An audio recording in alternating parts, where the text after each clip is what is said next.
sobre outros diferentes temas. Nossa ideia como mesa, como painel, como momento aqui, era trazer um pouco a questão na América Latina. E, nesse sentido, a presença de Rosa Amorim ia nos apresentar a voz dos movimentos sociais, né? Então, fica para uma próxima oportunidade e desfrutaremos, portanto, a exposição da Marilda. Então, Marilda, fica contigo a palavra, utiliza o tempo que precisares, eu vou te acompanhando aqui e te avisando, ok? Tá, ok. Bom, boa tarde a todos e todas, todos. É uma enorme alegria estar com vocês, todos reunidos nesta tarde aqui na Universidade Federal do Pernambuco, um centro que prima pela pesquisa, pela produção acadêmica, pela referência do serviço social brasileiro. Minhas saudações à diretoria executiva da Associação Internacional de Escolas de Serviço Social aqui reunida, na pessoa da sua presidente, professora doutora Ana Maria Campanini, e da colega Alexandra Mustafa, que aqui nos recebe. Eu gostaria também de expressar meus cumprimentos e agradecimentos, tanto à AIETS quanto à Associação Brasileira de Ensino e Pesquisa em Serviço Social, na pessoa de seu presidente, professor Rodrigo Teixeira, e do coordenador de Relações Internacionais, meu colega de mesa, Ramiro Ducide, por essa importante iniciativa, né? Eu agradeço, saúdo as autoridades universitárias da Universidade Federal do Pernambuco, na pessoa do doutor Juliano Oda, representando o magnífico reitor, e através dele a todos os demais.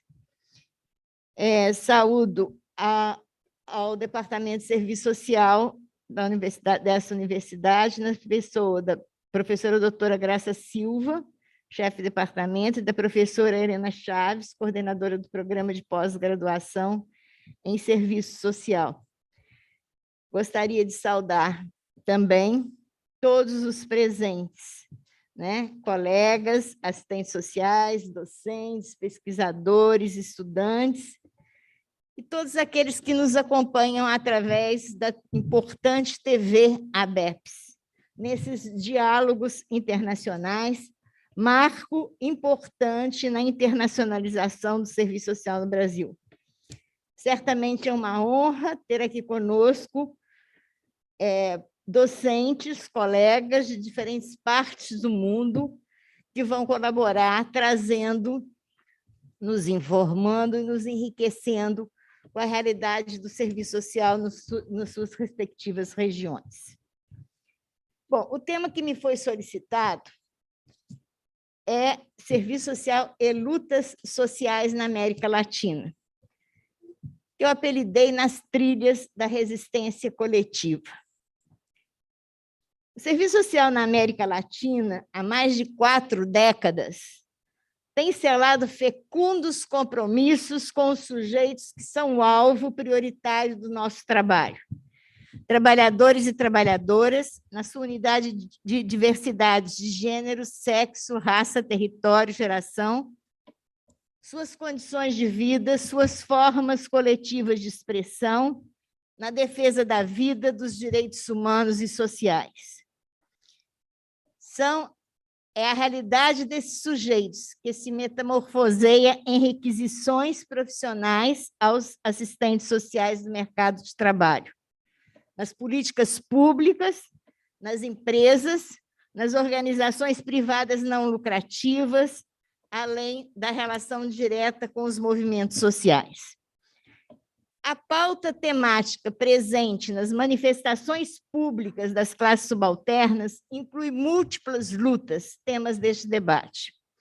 A luta pela terra contra a grilagem e a defesa do licenciamento ambiental, dos assalariados por condições de trabalho e melhorias salariais contra o desemprego e a precarização do trabalho, contra o racismo estrutural e institucional, ante a majoritária população negra deste país, dos quilombolas por seu território, cultura e apoio à produção, das nações e comunidades indígenas,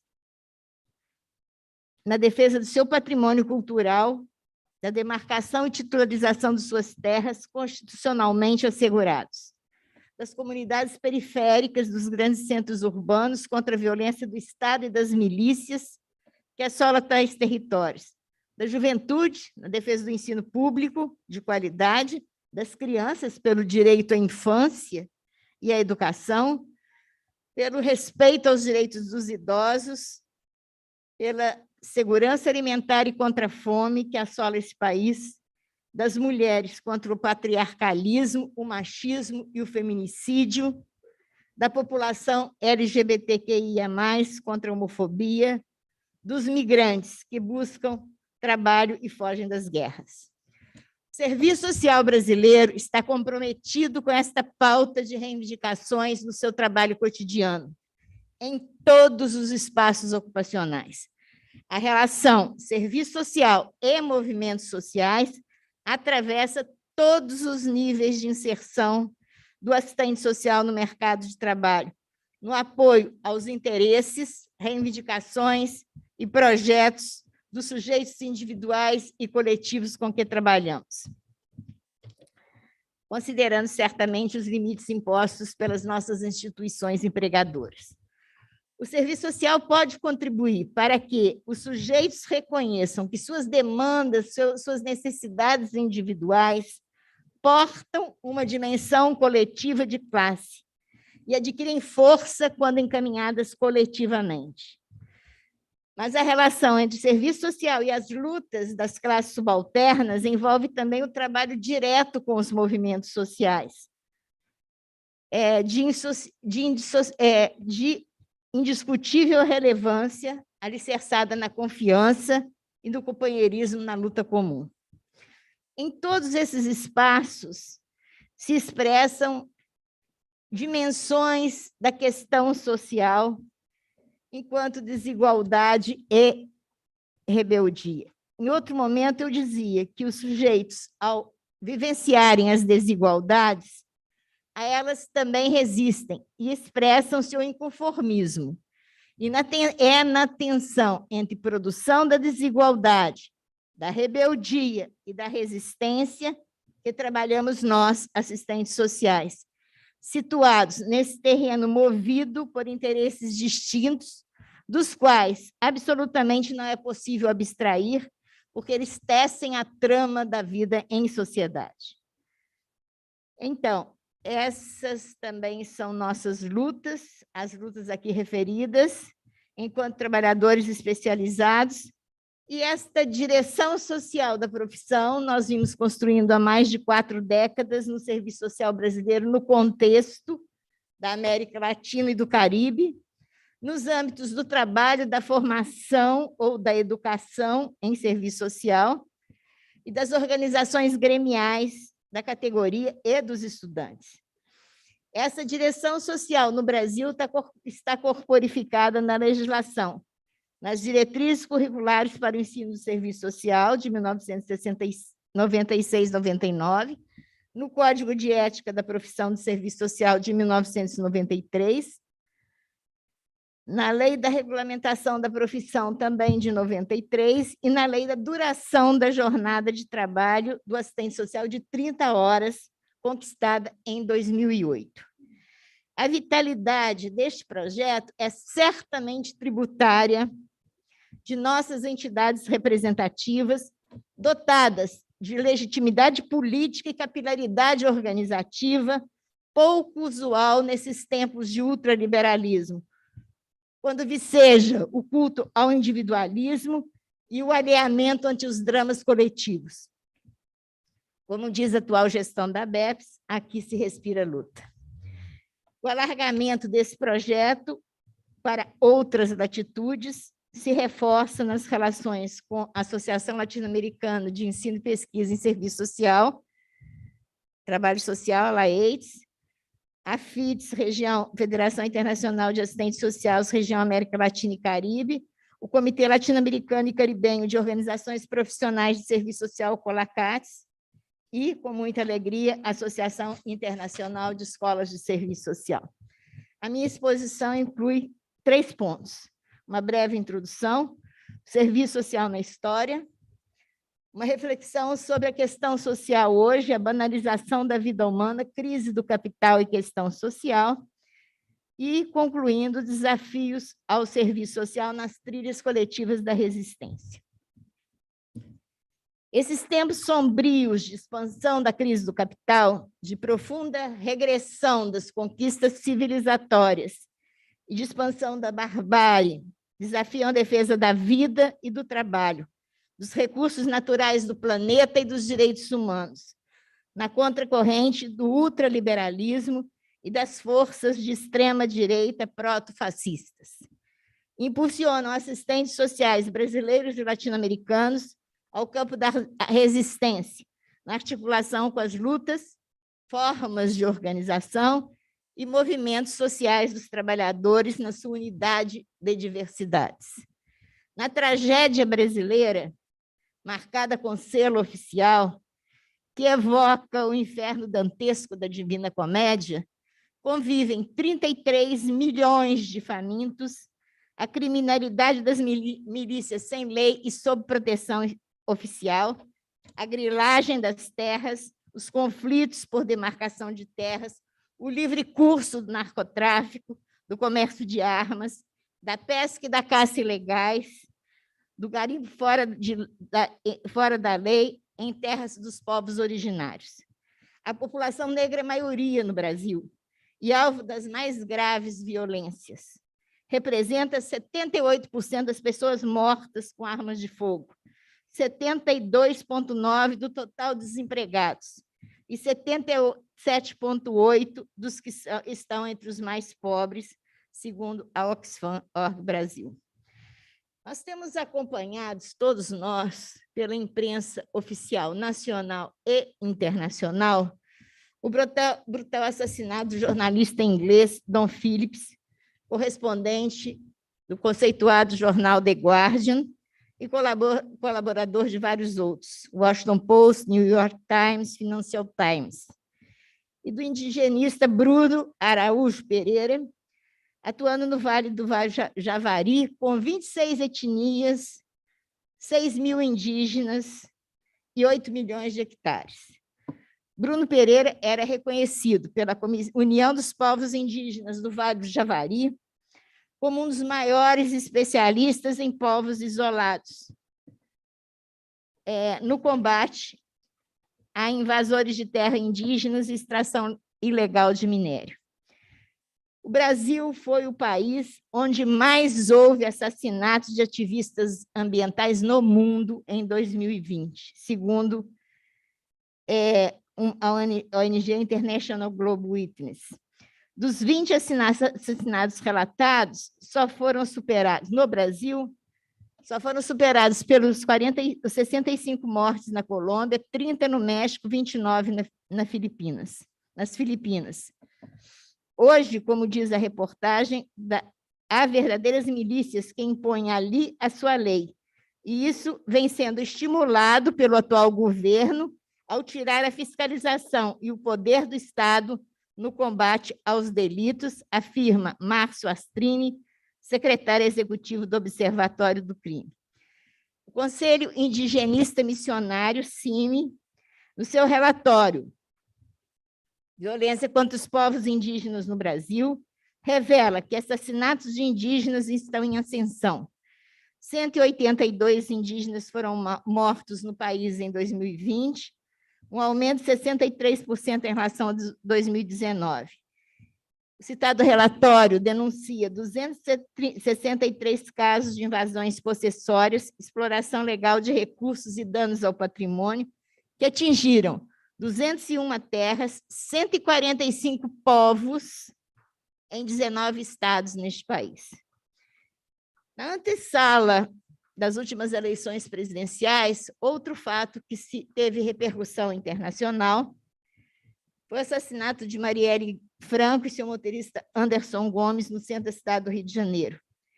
Até hoje não elucidados pelos órgãos oficiais. Quem mandou matar Marielle? É um grito parado no ar. Ela, deputada estadual do Rio de Janeiro, defensora de direitos humanos, do combate às arbitrariedades das milícias nas comunidades periféricas da cidade do Rio de Janeiro, mulher negra, membro da comunidade LGBTQIA+, incansável lutadora pelos direitos humanos. E no ocaso desse atual desgoverno, outra pergunta fica no ar. Quem mandou matar Dom Philips e Bruno Pereira na Amazônia brasileira? Nós sabemos que, com o esgotamento da fronteira agrícola no país, a expansão do agronegócio invade áreas de preservação ambiental, seja no Pantanal mato-grossense, seja na Amazônia brasileira. E são alvo de violência extrema populações originárias de poceiros, produtores agrícolas, que são expropriados dos seus meios de vida, e pode-se até aventar a hipótese de que se trata de uma atualização historicamente particular de métodos violentos de expropriação similares ao da acumulação originária ou primitiva na formação do capital da Europa nos séculos XV e XVI. A Amazônia é parte da nossa unidade latino-americana. Ela faz fronteira, ainda que a sua maior parte esteja no Brasil, ela faz fronteira com a Guiana Francesa, com o Suriname, com a República da Guiana, com a Venezuela, com a Colômbia, com o Peru e com a Bolívia. A pandemia mundial de 2019, da Covid-19, encontra o Brasil num terreno minado por profunda crise econômica e política. Sabemos todos que a pandemia foi tardiamente combatida pelo poder público federal, movido por concepções negacionistas em relação às conquistas da ciência. Acumulamos 670 mil mortes, mais de 32 milhões de casos confirmados até junho de 22, com graves incidências nas condições de vida e de trabalho de todos os brasileiros. A combinação grave entre crise mundial e pandemia resulta numa exponencial ampliação quantitativa do desemprego, do subemprego, da população em situação de rua, da fome, das múltiplas formas de violência contra mulheres, crianças, idosos, negros e indígenas. E, para terminar esse quadro, o país registra hoje, em 2021, 23 milhões de brasileiros abaixo da linha da pobreza, 10,8% da população, segundo a Fundação Getúlio Vargas. Para vocês terem uma ideia, os nossos colegas que nos visitam, isso significa que sobrevivem com uma renda mensal de $37,54 e $0,89 por dia, considerando preços do final de 2021. Na extrema pobreza estão 5,9% da população com renda menos de $13,5 por mês e $0,44 por dia, né? Então, vejam, a nossa realidade nos convoca, a nossa realidade nos leva a questionar, nos leva a apoiar esses sujeitos que vivem a desigualdade como banalização da vida, como sofrimento. Nesses tempos, inscrever o serviço social na história, nós optamos pela margem da resistência, ou seja, soldar uma aproximação teórica e política com a luta das organizações e movimentos sociais que portam a defesa de direitos e de projetos societários das classes subalternas. E esse processo ocorre ao nível da América do Sul e da América Central, né? num ambiente que nós tivemos alguns governos progressistas que derrotam forças de extrema-direita proto-fascistas, que favorecem, quem sabe, pelo menos a luta por mudanças, né? Nós podemos fazer referência ao Chile com Gabriel Boric, a Venezuela com Maduro, a Argentina com Alberto Fernandes, o Peru com Pedro Castillo, que merece observação, a Bolívia com Luiz Arce, a Colômbia com Gustavo Petro. O Brasil com eleições previstas para outubro, né, amplamente disputadas, mas com as pesquisas apontando a vitória de Lula da Silva. Na América Central e no Caribe, o México com André Manuel Obrador e Honduras com Xiomara Castro, primeira mulher presidente do país, eleita em janeiro de 22, e Cuba com Miguel Díaz-Canel. Assim, o Serviço Social Latino-Americano, e particularmente o brasileiro, caminha em trilhas de luz na construção do novo na história, com todos aqueles que criam a riqueza com seu trabalho e dela pouco usufruem, porquanto submetidos ao poder do capital, das forças repressivas do Estado, do crime organizado enquanto com respaldo oficial. Bom, como pensar o serviço social nesse quadro? Né? Pelo caminho que eu segui até agora, vocês já devem perceber. O caminho é o serviço social na história. O esforço tem sido esse, compreender o serviço social na história, sempre aberta ao vir a ser, acompanhando a dinamicidade da vida em sociedade, no estreito vínculo com as lutas de caráter emancipatórios. Para Florestan Fernandes, o objeto da investigação é inseparável da história que o produz. A análise das contradições sociais, indissociáveis da acumulação capitalista, é condição para aprender a produção dos acontecimentos históricos e ver o que neles está contido e o que neles é escondido. Virar a história pelo avesso. Aqui privilegia-se o ponto de vista dos vencidos, no contraponto à visão oficial e linear da história, apoiada na acumulação de capital como progresso e conquista. Essa perspectiva de leitura da história no sentido contrário, na ótica dos de baixo, supõe o reconhecimento da luta de classe em suas dimensões materiais e espirituais. Então, vejam, o serviço social se transforma com a história.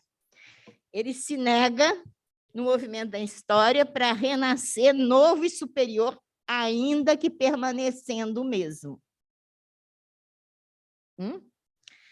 Essa perspectiva representa um permanente desafio ao intelectual que exige pesquisa no acompanhamento das conjunturas, das correlações de força nela presentes, da questão social e suas incidências na vida dos indivíduos sociais.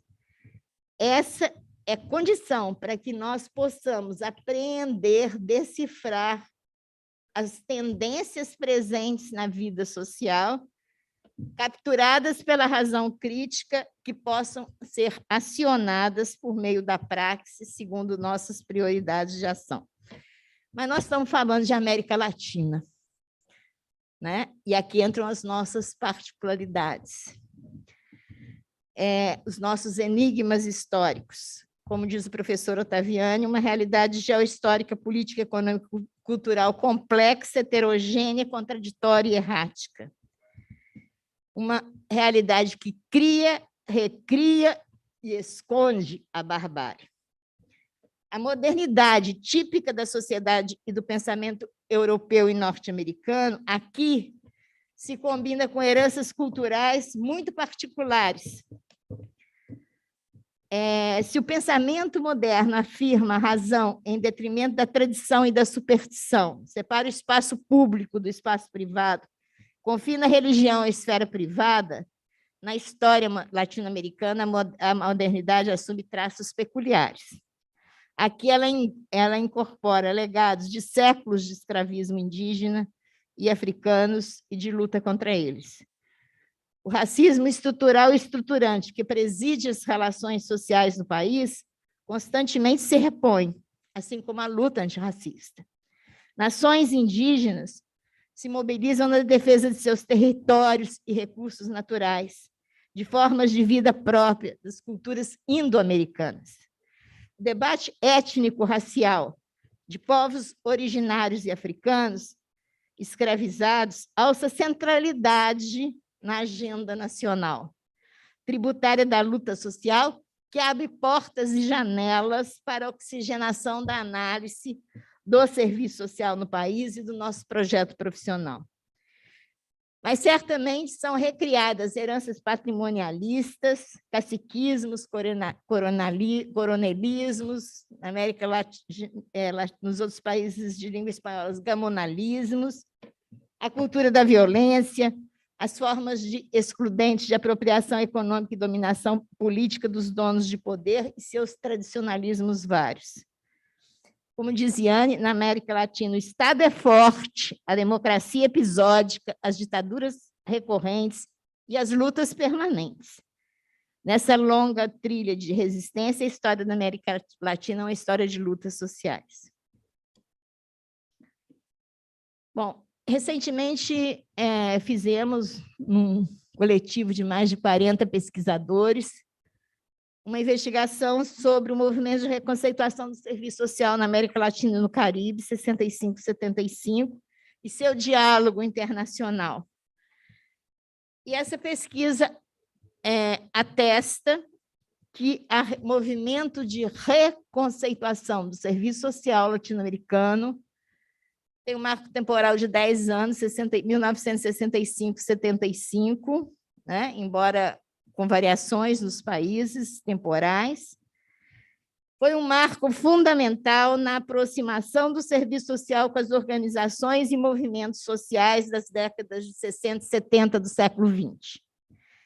Ele propiciou inédita incorporações de concepções progressistas, como a pedagogia para a liberdade de Paulo Freire, a teologia da libertação, o debate sobre o colonialismo e a teoria da dependência, em diferentes vertentes, as interpretações histórico-críticas no universo intelectual, contribuição que esta Faculdade de Serviço Social de Pernambuco nos traz com um importante livro sobre serviço social no Nordeste, reconstituindo a sua história. No Brasil, a vigência da reconceituação coincide com a ditadura empresarial militar, 1964-1985. As nossas ditaduras são longas, né?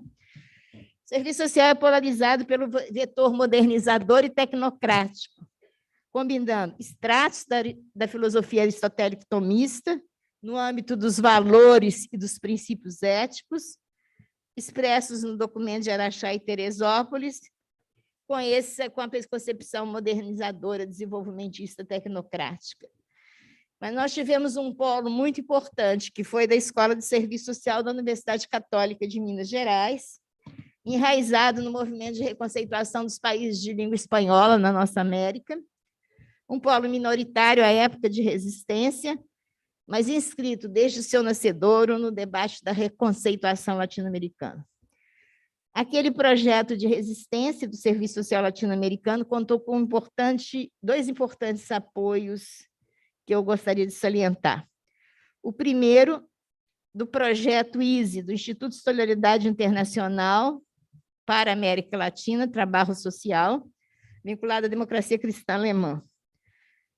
No caso da reconceituação, já em 65 e 75, esse projeto derivou no financiamento e da refundação da AIETS, Associação, né, a vice-presidência da AIETS para a América Latina, e a criação do Centro Latino-Americano de Trabalho Social, sob a coordenação de colegas da Colômbia, da Venezuela, da Argentina e do Brasil. Assim, a nossa Associação Internacional de Escolas de Serviço Social, através da sua vice-presidência para a América Latina, esteve diretamente envolvido na construção de novos horizontes para o serviço social latino-americano, né?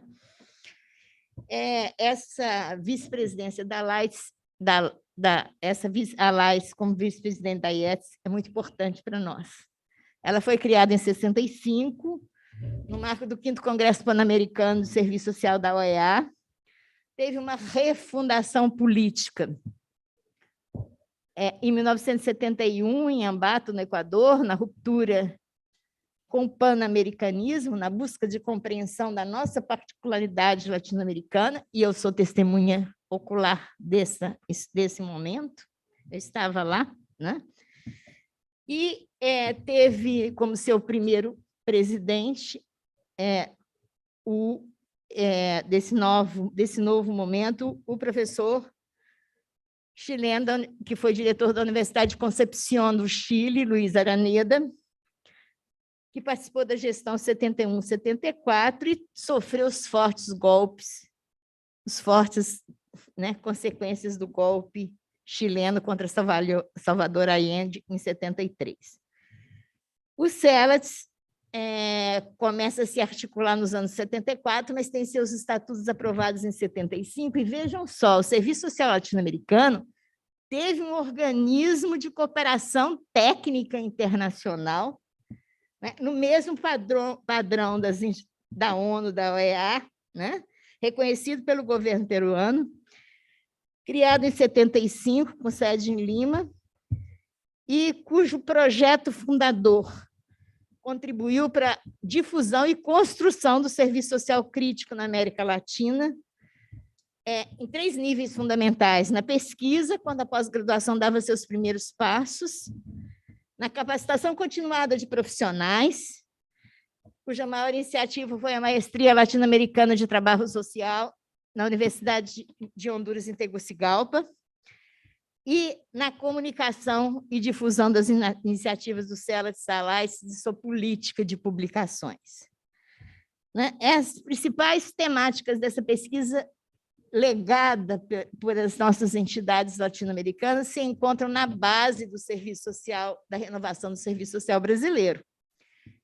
A história do serviço social, Brasil e Peru, e a concepção do serviço social no processo de reprodução das relações sociais com base na teoria do valor, há 40 anos. As políticas sociais de Estado, em sua dimensão contraditória e seus vínculos com o serviço social. O debate com as lutas e movimentos sociais na América Latina e Caribe. No universo do serviço social, que se desencadeia em 1986. É nesse fio de resistência que se manteve vivo e subterrâneo no período da ditadura, que o Serviço Social Brasileiro o revela no 3º Congresso Brasileiro de Assistentes Sociais, conhecido como Congresso da Virada, em 1979, preparado pelas entidades sindicais em articulação com as nossas entidades latino-americanas. Então, nas trilhas abertas pela reconceituação, mas já superadas, né, o Serviço Social Brasileiro expressa sua sintonia com as mobilizações dos trabalhadores e entidades combativas da sociedade civil, na defesa de seus direitos e projetos proprietários. Pela primeira vez, os assistentes sociais se manifestam publicamente contra a ditadura militar e empresarial, ao lado das forças de resistência dos conjuntos trabalhadores. Então, vejam, esse processo serviço social e lutas sociais é uma construção histórica de décadas, né? O serviço social brasileiro é parte e expressão da democratização da sociedade do Estado, com forte presença do movimento operário, que impulsionaram a crise da ditadura, né, como eu já disse, de 64 a 85, que durou, e foi no contexto da revisão da Carta Constitucional do país, de 1988, na defesa do Estado de Direito, que os assistentes sociais foram socialmente questionados pela prática de diferentes segmentos da sociedade civil. E é essa ambientação política, cultural, que sedimenta alterações no campo do ensino, da pesquisa, da organização político-corporativa, nossa, e revigora-se uma ampla e fecunda rede de organização da categoria em suas bases sindicais, acadêmicas e profissionais. É esse clima político que sedimenta os questionamentos aos fundamentos da tríade do social work norte-americano, o serviço social de casos, o serviço social de grupo, a organização e desenvolvimento de comunidade, difundida por organismos internacionais e intelectuais da nossa categoria, hoje ainda prevalecente no cenário internacional do serviço social. Importa salientar, isso é muito importante, que isso não significou a recusa com trabalho com indivíduos, grupos e comunidades. Nós trabalhamos com indivíduos, grupos e comunidades, mas rompemos com o positivismo, com o pragmatismo, com o ajustamento social, com a submissão, né? Então, o desafio teórico que nós temos enfrentado é como o serviço social contribui para o processo de reprodução das relações sociais capitalistas no movimento da história. Reconhecendo o capital como uma relação social historicamente determinada, ele abrange tanto a reprodução da vida material e social das classes sociais e suas tensões, mas também da reprodução espiritual, isto é, das formas de consciência social, jurídicas, políticas, religiosas, artísticas, através das quais os homens tomam consciência da vida social. Então, a dinâmica da reprodução das relações sociais contém a possibilidade de criação do novo, pois se trata de uma totalidade histórica em movimento. O mesmo movimento que cria as condições de reprodução contraditória da sociedade cria e recria conflitos resultantes das relações sociais e as possibilidades de sua superação. É assim que a ABEPSS, nas diretrizes curriculares de 1996, sustenta que o significado sócio-histórico e ideopolítico do serviço social inscreve-se, citando, no conjunto das práticas sociais acionadas pelas classes e mediadas pelo Estado em face das sequelas da questão social. O exercício profissional é necessariamente polarizado pela trama de relações e interesses entre as classes sociais. E como a sociedade é portadora de projetos sociais distintos, projetos de classe para a sociedade, tem-se um terreno histórico aberto à construção de projetos profissionais diversos, indissociáveis dos projetos mais amplos de sociedade. Vejam, essa presença de forças sociais e políticas reais, e não mera ilusão, que permite à categoria profissional estabelecer estratégias político-profissionais no sentido de reforçar o interesse das classes subalternas, alvo prioritário das nossas ações profissionais. Nós dispomos de uma relativa autonomia resguardada pela legislação profissional, passível de reclamação judicial, mas certamente dependente da correlação de forças econômica e político-cultural em nível societário, que se expressa de forma diferente nos vários espaços onde trabalhamos. Então, nossos esforços voltam-se à construção de um projeto de serviço social orientado por valores que dignificam o gênero humano, tendo incorporado o ideário herdado da luta mundial dos trabalhadores na defesa do trabalho e da condição de vida dignas para todos. São nossos nortes, os valores maiores da liberdade, da justiça, da radicalidade democrática, da igualdade, do respeito aos direitos humanos, da qualidade, do compromisso com a qualidade e zelo dos serviços prestados. Tudo isso na perspectiva da construção histórico-coletiva, da emancipação de cada um e de todos, os homens no sentido de gênero humano. Esse projeto preserva sua total autonomia ante partidos e forças de esquerda, sendo dotado de um caráter ético-político, dispõe, sim, de uma dimensão de universalidade, mas que impregna o trabalho do dia a dia do assistente social, né? Nos interesses da coletividade. Isso nos desafia a decifrar a história, que supõe conhecimento, a acumular forças políticas, a dispor de competência profissional na viabilização dos nossos serviços. Isso representa o antídoto para enfrentar a alienação do trabalho indissociável do trabalho do estatuto assalariado. Mas, certamente, nem tudo são flores. O serviço social no Brasil tem vivido um duplo e contraditório movimento, sendo esse que eu fiz referência o mais representativo, Ensinar o contrário tem se verificado o revigoramento de uma herança neoconservadora, aberta ou disfarçada, em aparências que a dissimulam, apoiada na negação da sociedade de classes, como salienta Neto. E que tende a se expandir num clima cultural que nós vivemos nesse país, na massificação da formação da educação, como falam os nossos colegas, né? Acadêmico profissional, presencial e à distância, enquanto negócio mercantil lucrativo nas unidades de ensino privado.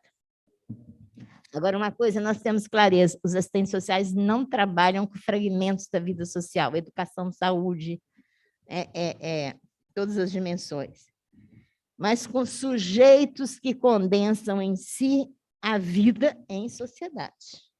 A questão social envolve uma arena de lutas políticas, culturais, contra as desigualdades socialmente existentes e produzidas. E foram elas que romperam o domínio privado da relação capital-trabalho, extrapolando a questão social para a esfera pública, que requer a interferência do Estado no reconhecimento e legalização dos direitos dos sujeitos sociais envolvidos, consubstanciado nas políticas e serviços sociais, mediações fundamentais do nosso exercício profissional. Sob a liderança da ABEPSS, antes ABEPSS, hoje ABEPSS, o Serviço Social Brasileiro construiu uma proposta essencialmente crítica de formação profissional, dotada de rigor enquanto disciplina científica, porque nós somos reconhecidos, pelo menos no Brasil, como área de produção de conhecimentos pelos órgãos oficiais, né, de financiamento da pesquisa, de capacitação para o trabalho cotidiano, e que hoje está publicada aqui numa edição trilingüe, português, inglês e espanhol. E a formação acadêmica do Brasil tem uma afinidade eletiva com as referências que eu fiz ao início, com as lutas sociais para a questão social, que se expressa nos grupos de trabalho e pesquisa da ABEPSS, cujos temas são serviço social, fundamentos, trabalho e formação acadêmica, profissional. Serviço social e política social. Trabalho, questão social e serviço social. Ética, direitos humanos e serviço social. Movimentos sociais e serviço social. Serviço social e relações de opressão, exploração de classes, raça, etnia e sexualidades. Questão agrária, questão urbana, ambiental e serviço social. Classes sociais, geração e serviço social. Olha que profissão absolutamente privilegiada, né?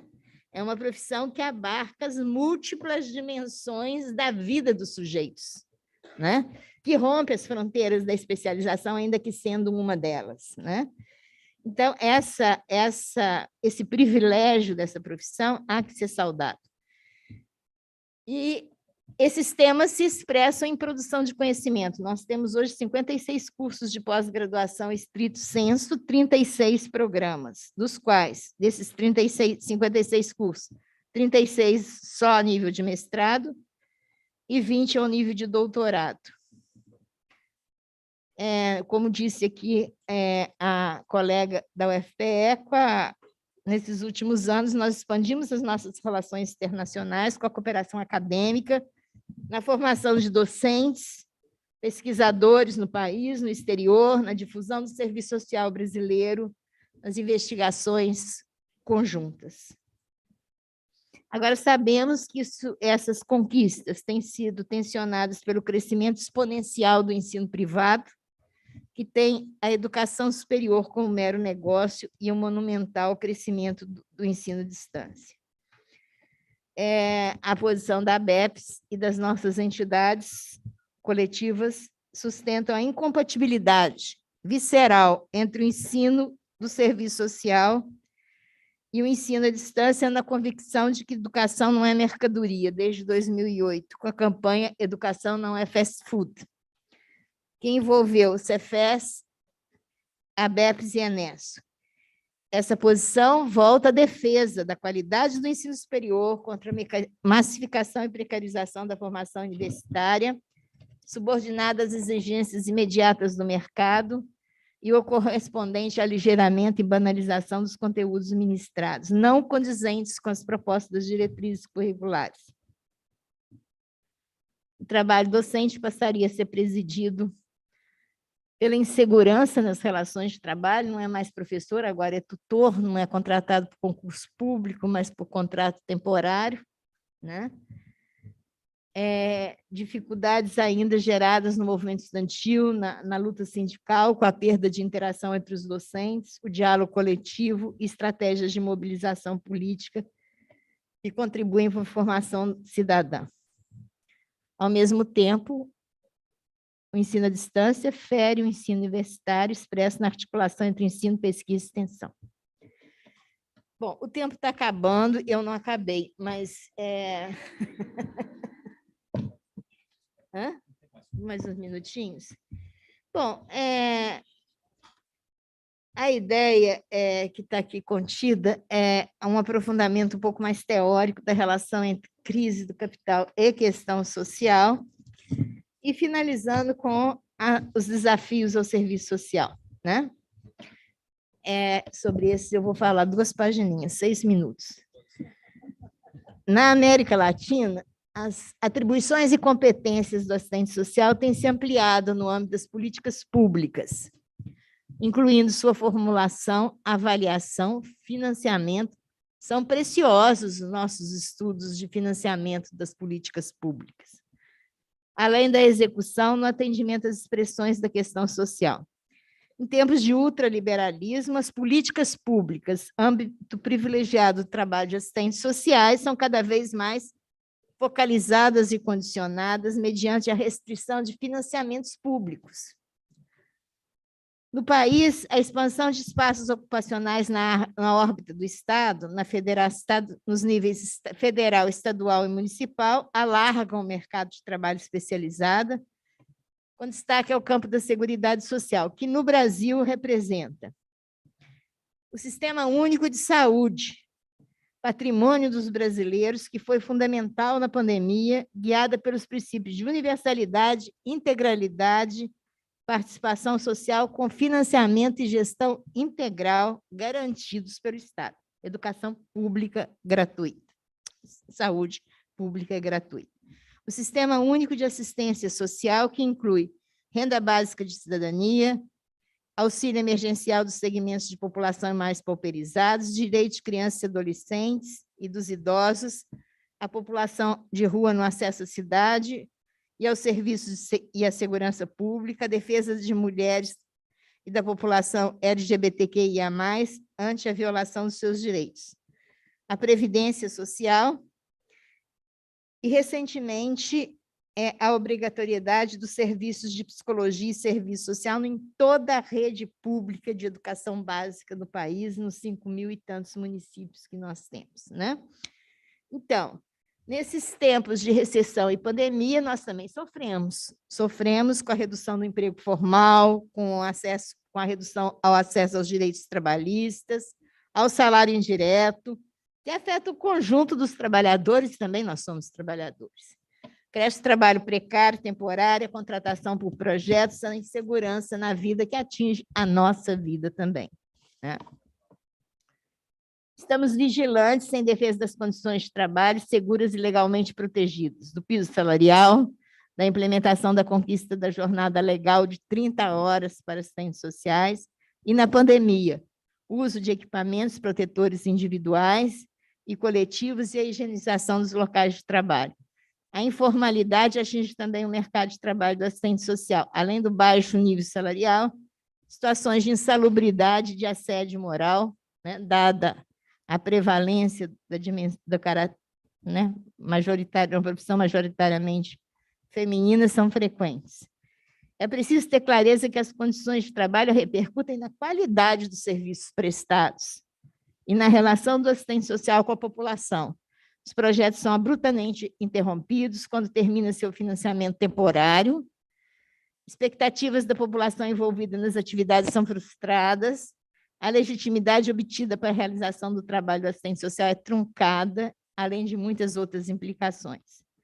Nesse universo, apreender as expressões da questão social vividas pelos sujeitos como tensa unidade, desigualdade e rebeldia, abre trilha para a resistência coletiva numa dupla perspectiva. Primeiro, para identificar como os conflitos de classe incidem nas respostas do Estado no âmbito das políticas públicas e da inserção do serviço social no seu âmbito, tendo em vista construir alianças com sujeitos sociais que são alvo das ações profissionais. E para desenvolver ações de assessoria, formação e apoio técnico aos grupos organizados e movimentos sociais com os quais nós temos uma interlocução profissional e política. A nossa formação profissional e acadêmica em serviço social está atenta às questões do nosso tempo. Como diz o poeta Murilo Mendes, né, mineiro, não sou meu sobrevivente, sou meu contemporâneo.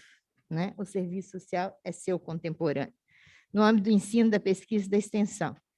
Elementos da esperança forjada nas trilhas da resistência coletiva.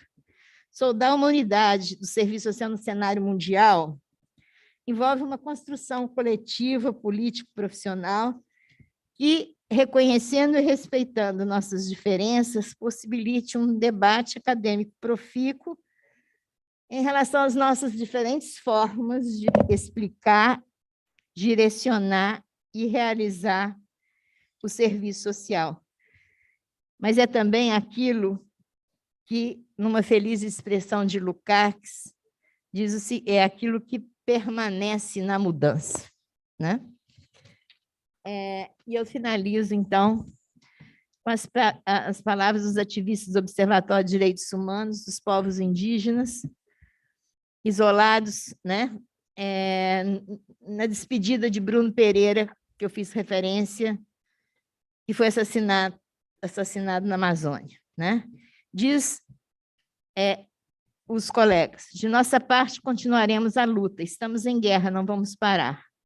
Seguirá havendo cantos nos terreiros, seguirá havendo flechas nos arcos, seguirá havendo espíritos que habitam nas florestas. Os inimigos do povo do Javari vão fracassar. Como todos os sonhos indígenas, estás, Bruno, também em nossos sonhos, plantado hoje na terra como maniva, mandioca, vai fazer germinar mais florestas, vai inspirar mais vidas nas aldeias que te acolheram e vai ter milhares de centímetros a mais de terra indígena na Amazônia. E eu completo com o poeta maior Carlos Drummond de Andrade, no seu canto brasileiro. Brasileiro sou, moreno, irmão do mundo, aqui me entendo, e livre, irmão do mundo, me pretendo. Brasil, rima viril de liberdade. Muito obrigada.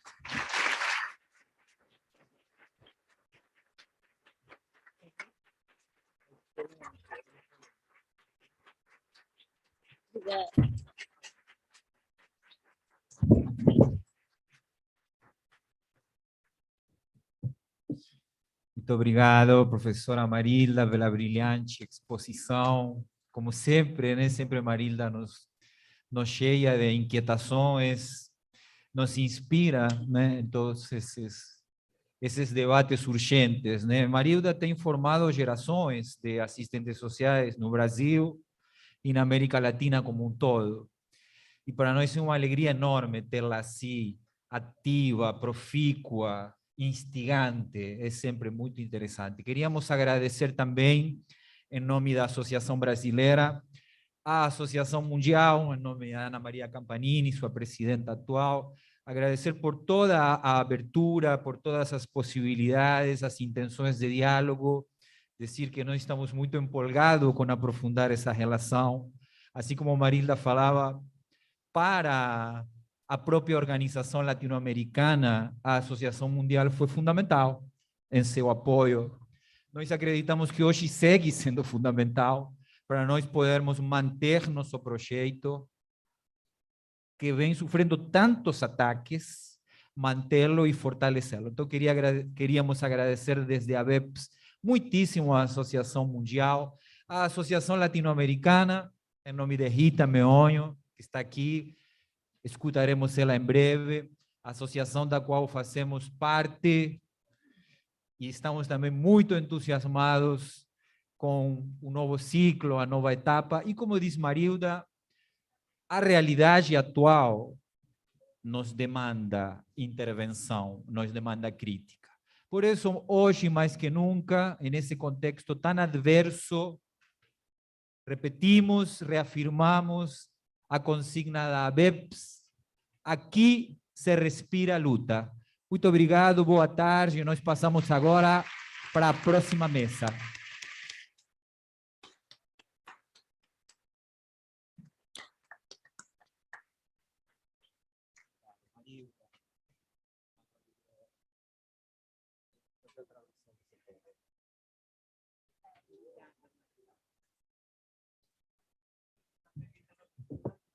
Pessoal, boa tarde, um minutinho só. Esse seminário é composto de duas partes. A primeira parte, Serviço Social Brasileiro, e a segunda parte, o Serviço Social Internacional. Nós vamos fazer um intervalo de 15 minutos e gostaria que vocês visitassem a exposição de meu esposo, que é artista, Lúcio Mustafa, que faz artes relacionadas aos temas da questão social. Está aqui no hall do auditório.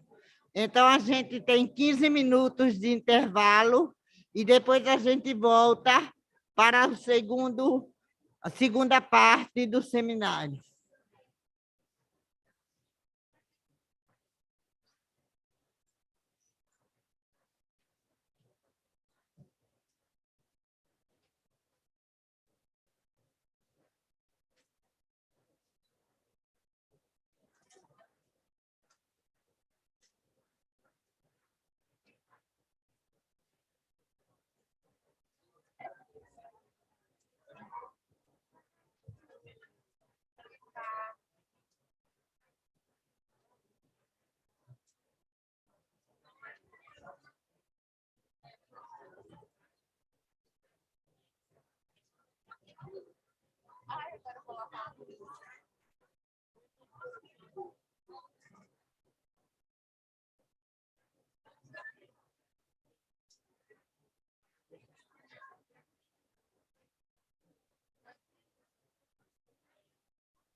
No, I think you just pass our earphone to us.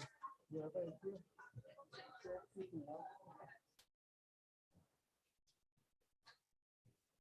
Assuming there's still going to be translation.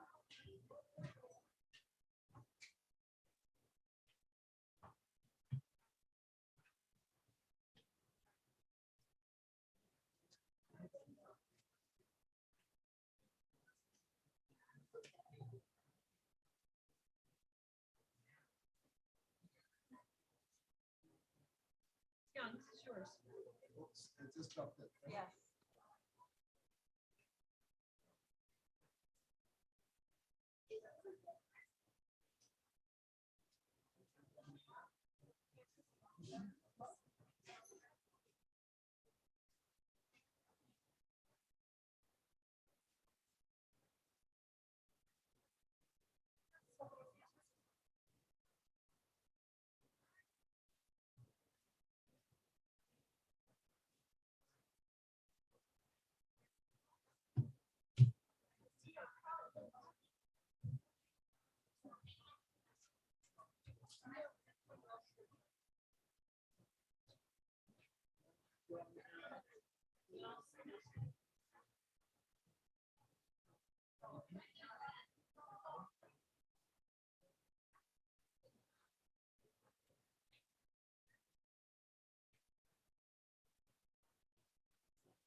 That's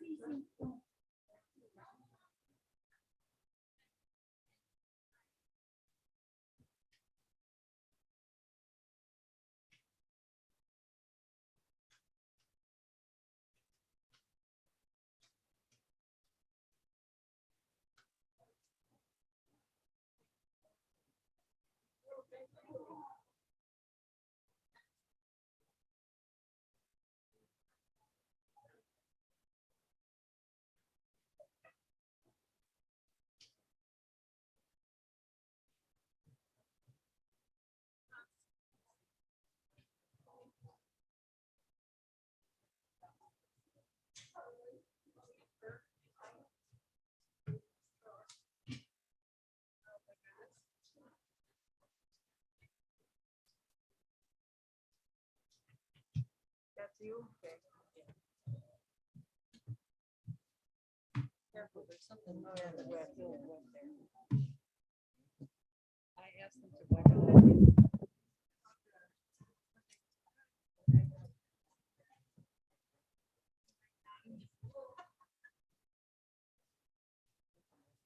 Yeah.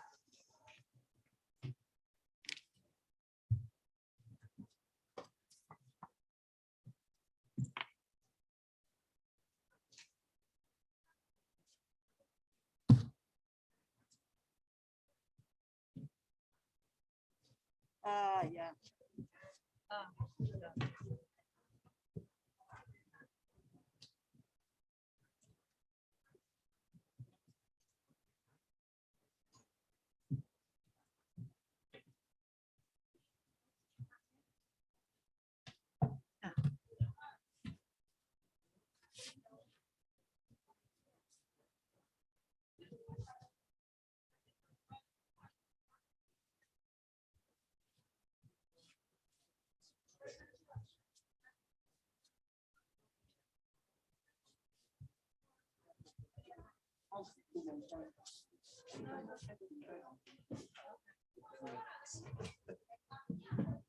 Okay, I'll move down since.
I'm not gonna wear this mask when I talk.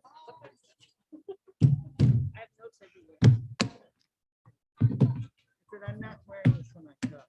I was wondering, it's really difficult to show. And I lose my breath when I talk with it. She also looked like something was almost.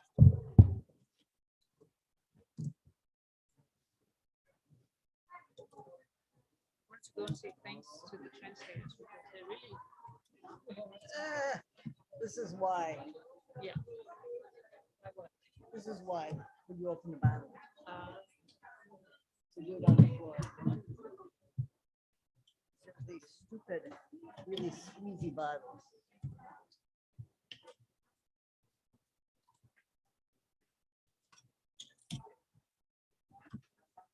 I never at home, never sit down and speak. Never. You never what? Sit down and speak. Oh. I was stand up. Oh, I know. Actually, I usually walk around. Napkin that says Something you don't want to forget. the password from yesterday. So I guess I can. Oh, you never know.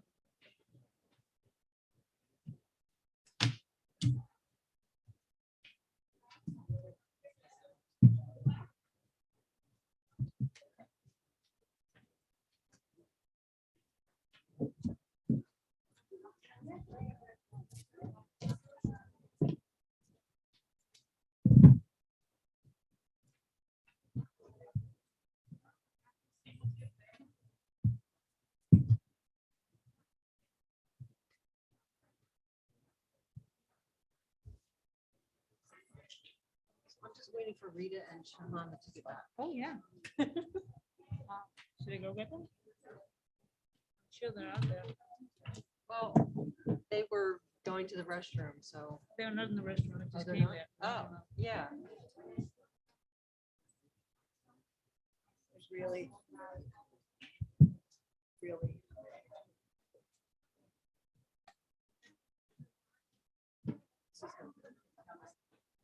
This will go really fast. You think so? So, okay, that's what I mean, but did you enjoy putting your presentation together? I did. See, that's all. That's all. I did. And I was looking at it, actually, I feel like it's an art. I think we should take something and Elena looked at it. We should take Well, they're not these here. and put them into an They're article, not there. No, or put them in social dialogue or something. Resilient. Comparison, social context, resilient. And Should talk to Carolyn about that. maybe we'll have to start with other. Should I go ahead? Huh? Should I go ahead? I mean, they're not out there. I'll just go. no. Good one, they don't read them. I'll just try to call Shahana. We'll start in just a couple of minutes. Maybe she put the Wi-Fi code in as well. See if I get Wi-Fi. If I get it. Could have remembered Barbara Shank, and I can't see because I left my glasses in the room. Too not despair. I will make it up as I go. Because it really doesn't matter what I say, what I prepared, because you didn't see. I can see.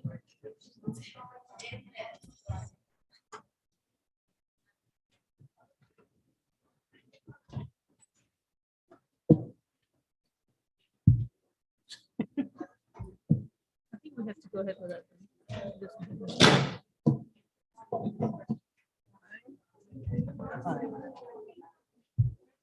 That behavior. Totally. No, me too. Just, it's unprofessional.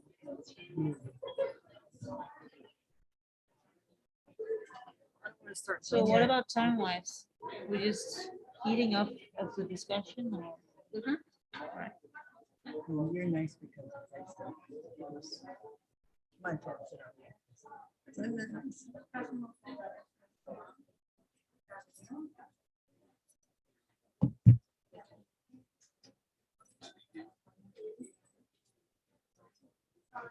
I just wait it down.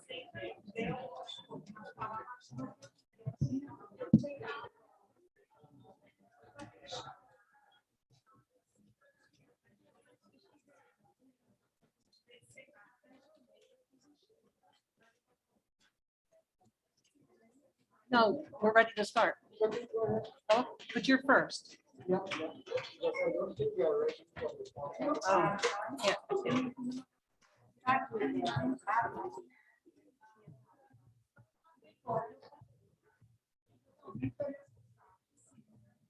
Buenas tardes. I do not speak Portuguese, so I'm going to apologize. My name is Darla Spence Coffey. I'm the President and CEO of the Council on Social Work Education in the US. And I'm very honored to be here with my colleagues from the International Association of Schools of Social Work, the board. Alexandra Mustafa, I can't even find her. I saw her earlier. She is also a member of the board and works with me on the capacity building committee of the board. And so this panel was actually a brainchild of hers when we were putting together the program for this afternoon. I see in the program, if you paid any attention at all to it, I just saw it for the first time this afternoon. It says in the IASSW in the current global situation, comments and suggestions for the Brazilian and Latin American social work. And I actually want to change that because I feel like we're here to share what we've learned about the practice and the preparation for the practice of social work in many different regions of the world.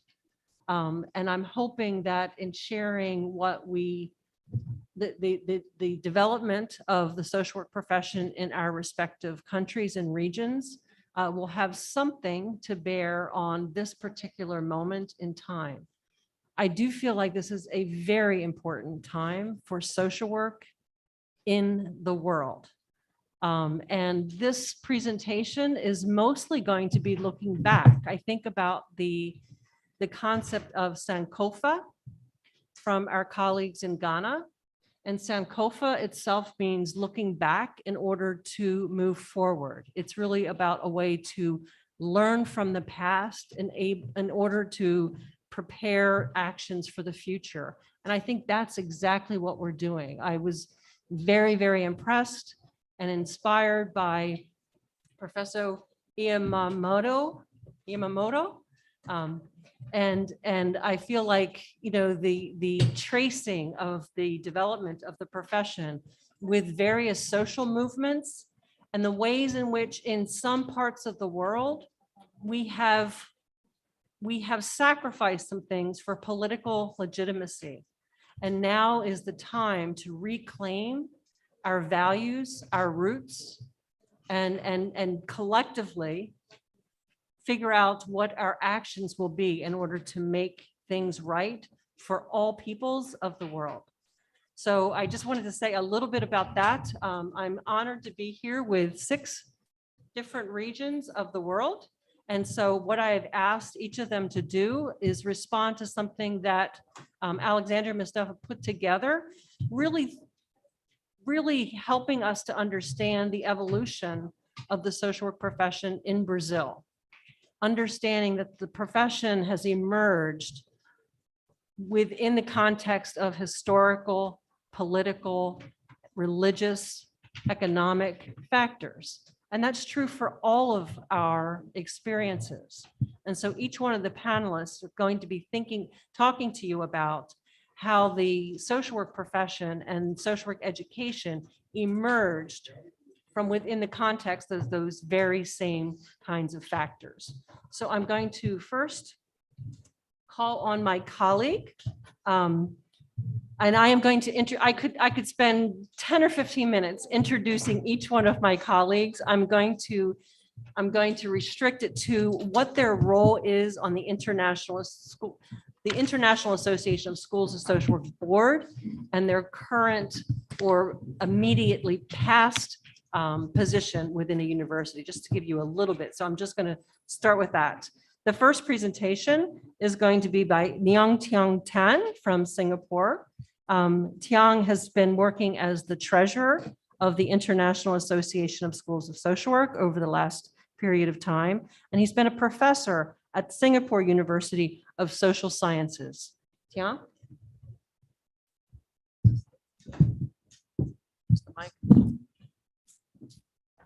Thank you very much, Darla. Very warm welcome to all of you. And I hope you have been to Singapore. If you have not, I hope you get the gist of the social work arena in Singapore. But my topic today, that's great, is globalization and changing social context, shaping social work in Singapore and beyond. And I will keep to my time, 14 minutes. The next slide. Remaking social work. The next slide, please. You can't see the slides. Remaking social work for the new global.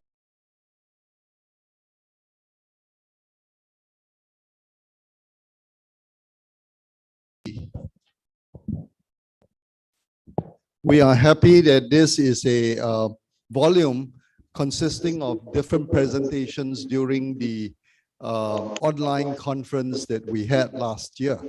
And this chapter, one chapter deals with globalization and social work. And in it, there's a small portion of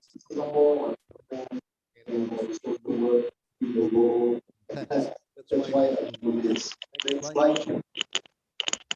that shifting they influence not only Portugal, not only Brazil, not only Italy, but also Singapore in the whole development of social work and social work education. And the global context is very dynamic. It is influenced different countries, and in Singapore, it has many roots that are common with the Commonwealth. So I could find some of the earlier social workers that were in Australia, in New Zealand, and in India because of the colonization map. But what I want to show you is that Singapore has rapidly changed. And I think many parts of the world have changed. We have been a swampland or you know, it being an island, it was very wet. And now is thriving as a metropolis. And you find that Singapore has also weathered many crises and has turned out to be resilient. So I wanted to also highlight that some of the crises may actually help us to grow and develop better. For example, the British withdrawal from Singapore, the people started thinking, where are the jobs coming from and how can we industrialize and develop differently? Then we have the SARS about 15, 20 years back, and then now the COVID pandemic. I think it's important that we look at economic, social development and the impact of globalization. So in the next slide, we studied the methodology, which is the response of culture and the countries to the unique context. And I just want to share with you in terms of the cross-cultural element, how Singapore integrated the value base of the international performance of social work. British social work has been one of the beginning of social work in Singapore, and it's mainly remedial in orientation, looking for lost people after the war, and dealing with drug addiction and various social problems. So how do we measure change in Singapore? And then the research methodology that we develop is both a qualitative as well as a quantitative survey of different social workers, as well as international context comparing. So we had Japan, Europe, US, all together interviewing and surveying 170 people. And then we have a small sample that we did qualitative interviews. So I'm going to share with you basically the themes around the qualitative interviews, and so that you have an empirical understanding of where Singapore is at in the globalization process. There are 5 topics I deal with. The first one is the uniqueness of social work practice in country like Singapore. But I suspect that each country actually developed their own uniqueness because of their culture and the political context. As I've heard Professor Yamamoto, there are many crises and revolutions in Brazil, and you are in a whole process of progress, hopefully, with each of the change. Singapore also actively engaged in social policy and social change, and the key element here is the government sets a tone. The government-led social services are generally, in our new context, evidence-based. They want to know what's the outcome of your intervention, and they want to know how to do well. So concerns for the imbalance of power is one of the issues, and I believe in Brazil, people are interested also, between the private sector and the public, in that government tend to be more controlling, and government wanted to look at the aspects of social change, whether they are justifiable for the input that is given. So the next one will be theme 2, variation between government funded and non-government funded programs. We find that social service and non-government organizations shared more across the funding process, but they are more innovative if they are privately funded, and that the government across are very well structured and more bureaucratic. So non-government funded programs tend to be more flexible, and there are more opportunities for innovation. And I think the aspect here that we were concerned about is how to have a balance. And once I had a debate with the director of social services that I think we need less government, but more the private sector, but the NGOs taking a lead. And I think the conclusion that we came to is that government, non-government groups must be like doing a dance together. You know, you have some tango going on. Now, people sector becomes more active, engaged in social issues, and this is increasing in the years. So we find that when the government is too strong, the people sector becomes weaker. So now we want a more human touch, more human connection, more community-based projects. And so we want to co-evolve together. So I was involved with looking at how to provide community-based social services. And so we proposed from the government that they provide 50% of the funding, and then the services run their own and raise funds to do community work. So I think that's a good theme to see engagement. So that takes us to the 4th theme, which is community work, asset-based community development. I think we are thinking of more collaboration. Okay, that's theme number 4. Is it there? Okay.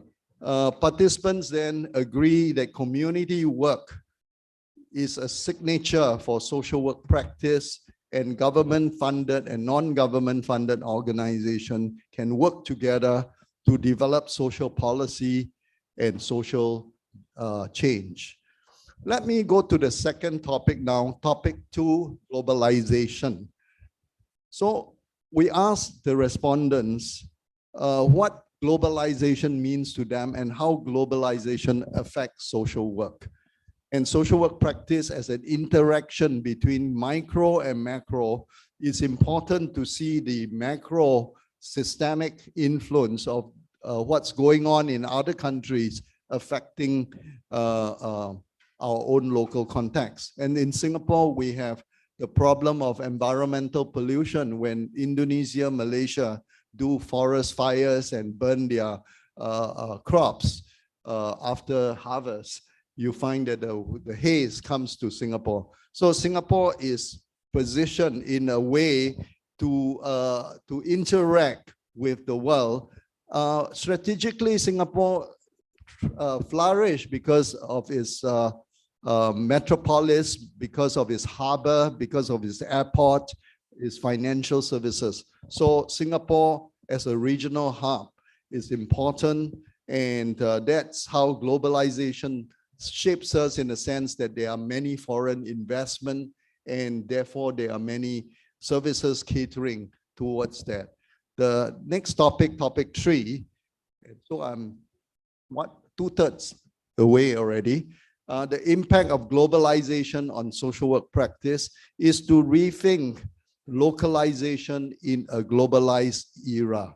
Okay, I think we are trying to now to rethink, can we do local in the global context? And the global context is that we learn from the West, we learn from the East, but we are not neither East nor West, we are Singapore. You know, we are on our own, and we have different ways of looking at things. And so far, I think Singapore has developed its own unique model. And like as I said, I was part of the planning for 30 years into Singapore's social service development. And now the blueprint is printed out that it's already 20 some years since the planning. And so we find that Singapore developed a family-based community social service. So we are a comprehensive social service in the community. And then those that need to be referred to government or to specialized agencies, then it's like the GP sending out to specialized work. Let's go on to the demographic changes. Because Singapore is a metropolis, we have many foreign workers. We have people from different cultural background. We are seeing now more intermarriage, and I think also Brazil, intermarriage between Indians and Malay, between Europeans and Chinese, you know, all kinds, Indonesians, Vietnamese, brides coming into Singapore. So we need a new paradigm to look at people as people, not boundaries, not nationalities. And so we want a more sensitive cultural approach. And so now, if agencies are discriminating on national origin, we can take them on task because of the ethical practice. So theme number 3 is some agency says that there are not so much impact of globalization, but I think that's the minority group.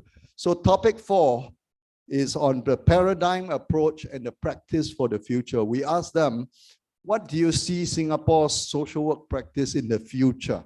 And they say that the policies we are making must be grounds up, must be that the community, the clients be able to have input, not just government-driven policies, but also tied together with the community in the policy making. And then we see that there need to be greater flexibility in the field of social justice. And I think Brazilian social workers are very good at this area of social justice. In fact, the Latin American.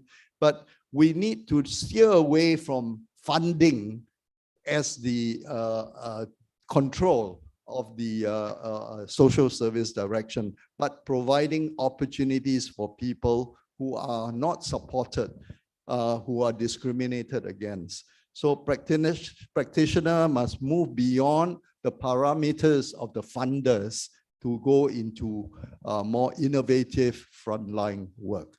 Now I'm at theme number 3, which is trust, power, balance between government and people. All right. So there are gaps between government and people sector. How do we deal with it? Government often say we need paperwork, you need all the evidence, you need all the data to support your work. But the social services that are on the ground tend to be more people-oriented, culturally oriented, and they want to serve many, many different types of clients. So you have some conflict there.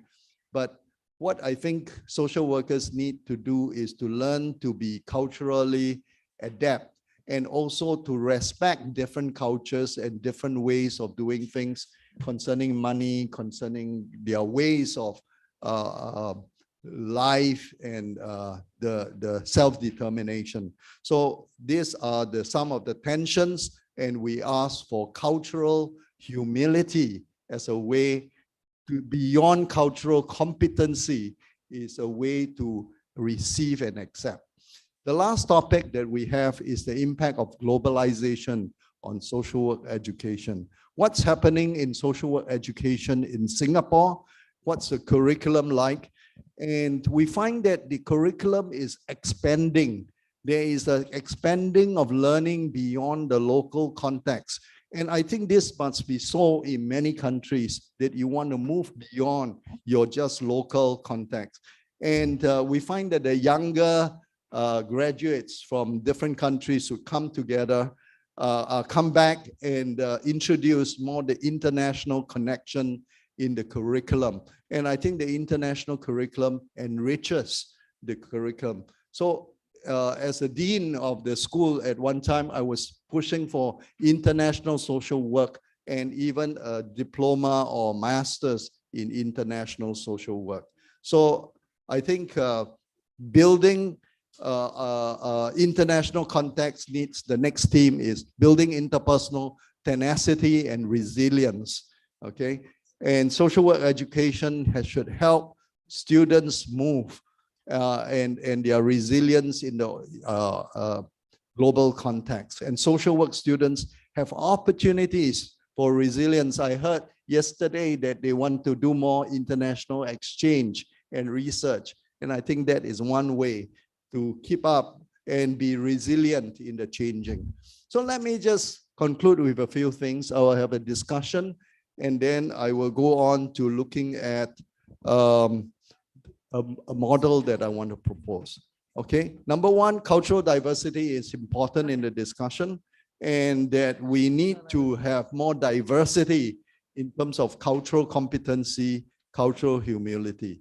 The next, number two, we need a foundation of looking forward in social work education.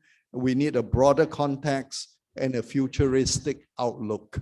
So I will actually end with what's the future like. The third is a greater partnership and collaboration that is needed.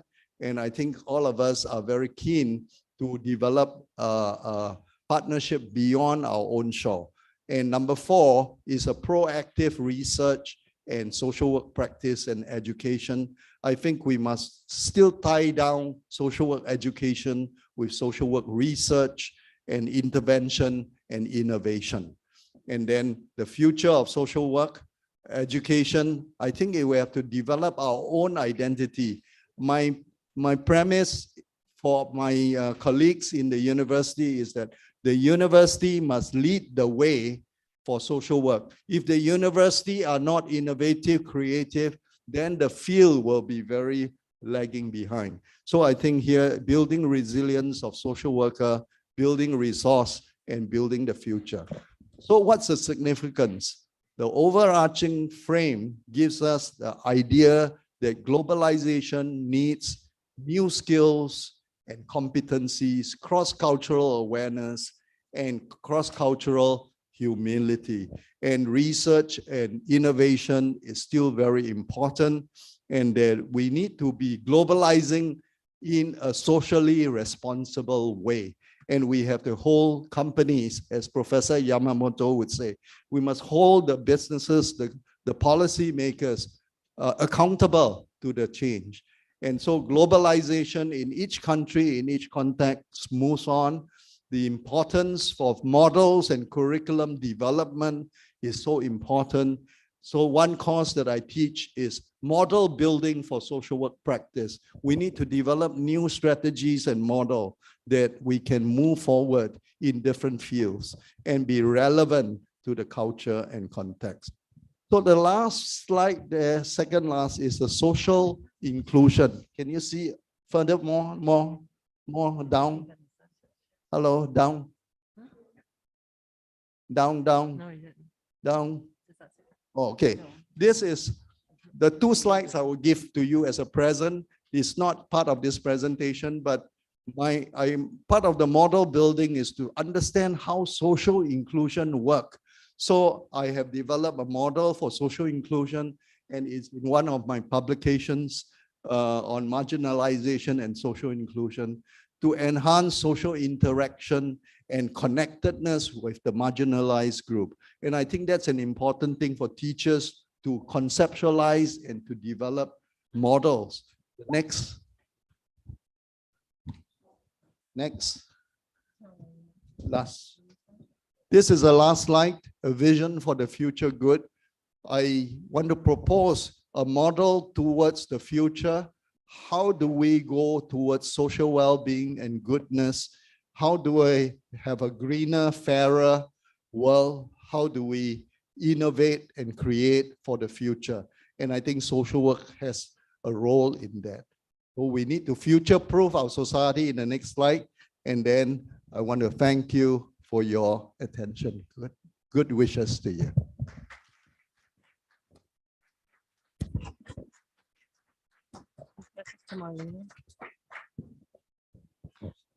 Professor Tiang, thank you so much for your contribution. You know, it occurs to me that it's very hard to ask social workers to talk about the past because we're so future oriented. So you've already moved us to the future with some good ideas. I'm going to turn things over to our next panelist and we'll see where she wants to take us today. Let me introduce you to Marlena Haritso. Marlena is the sub-regional representative and the president of the Nordic Association of Schools of Social Work in the Nordic region. She's also the head of education, the Department of Social Work at the University College of Copenhagen and president of the Nordic Association. Marlena? Thank you.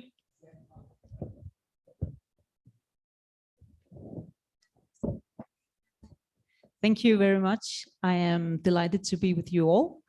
And thank you for staying with us. And I'll try to keep in the past.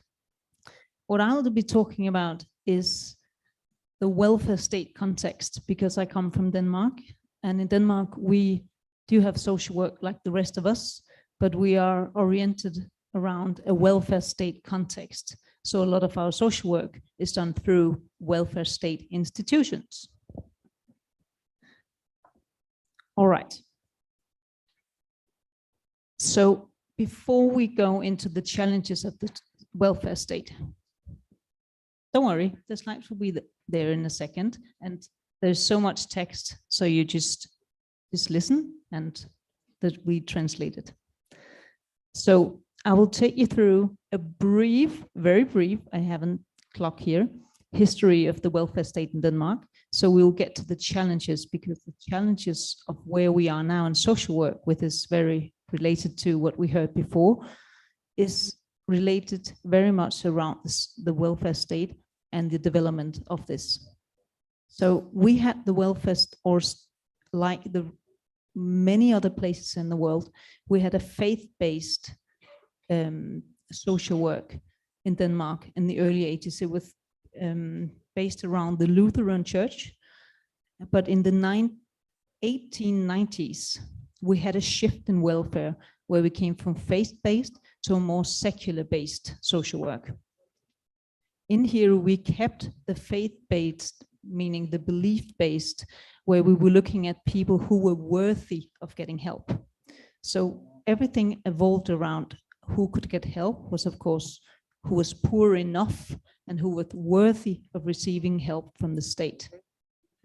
This stuck to us in Denmark until after World War I, and just briefly before World War II, which changed a lot in European context, we got something we called the Steinke reform, which is the name of the prime minister. So it didn't really get a name in itself. We just referred to it as the Steinke reform. This was the first major social reform in Denmark. Oh, I was told that you should move the slides. I think it's right. It seems all right. It was the first major social reform in Denmark. And here we got the shift from a worthy-based belief to a more insurance-based, which means that now suddenly we got welfare surrounded by if you had a job or if you're insured in some related often to the labor market. So this model was the first model that kind of built on what we have now, which means we have tax and wider spread welfare. So our welfare go through taxes, which means we have very high taxes, and these taxes started already in 1933. Then briefly we moved up to the 60s, and this is actually where we had the birth of what we now call the classical welfare state. And this is just to let my American colleagues know, this is actually a concept that we have stolen from the US.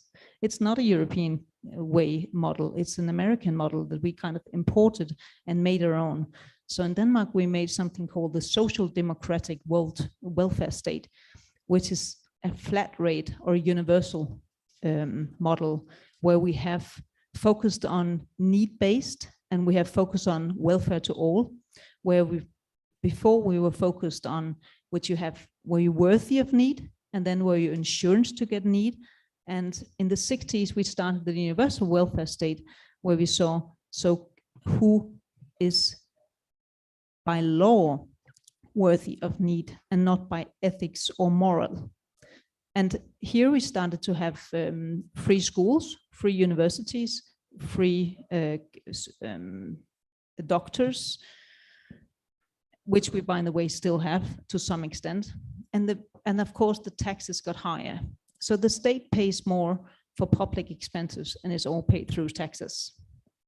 In 1956, we also got pension. So we got the pension age in Denmark is 67. So when you're 67, you can retire from the labor market and you can live off pension from there on. And from the 60s and almost up to 98, we have this model, which is called the Universal Welfare Model.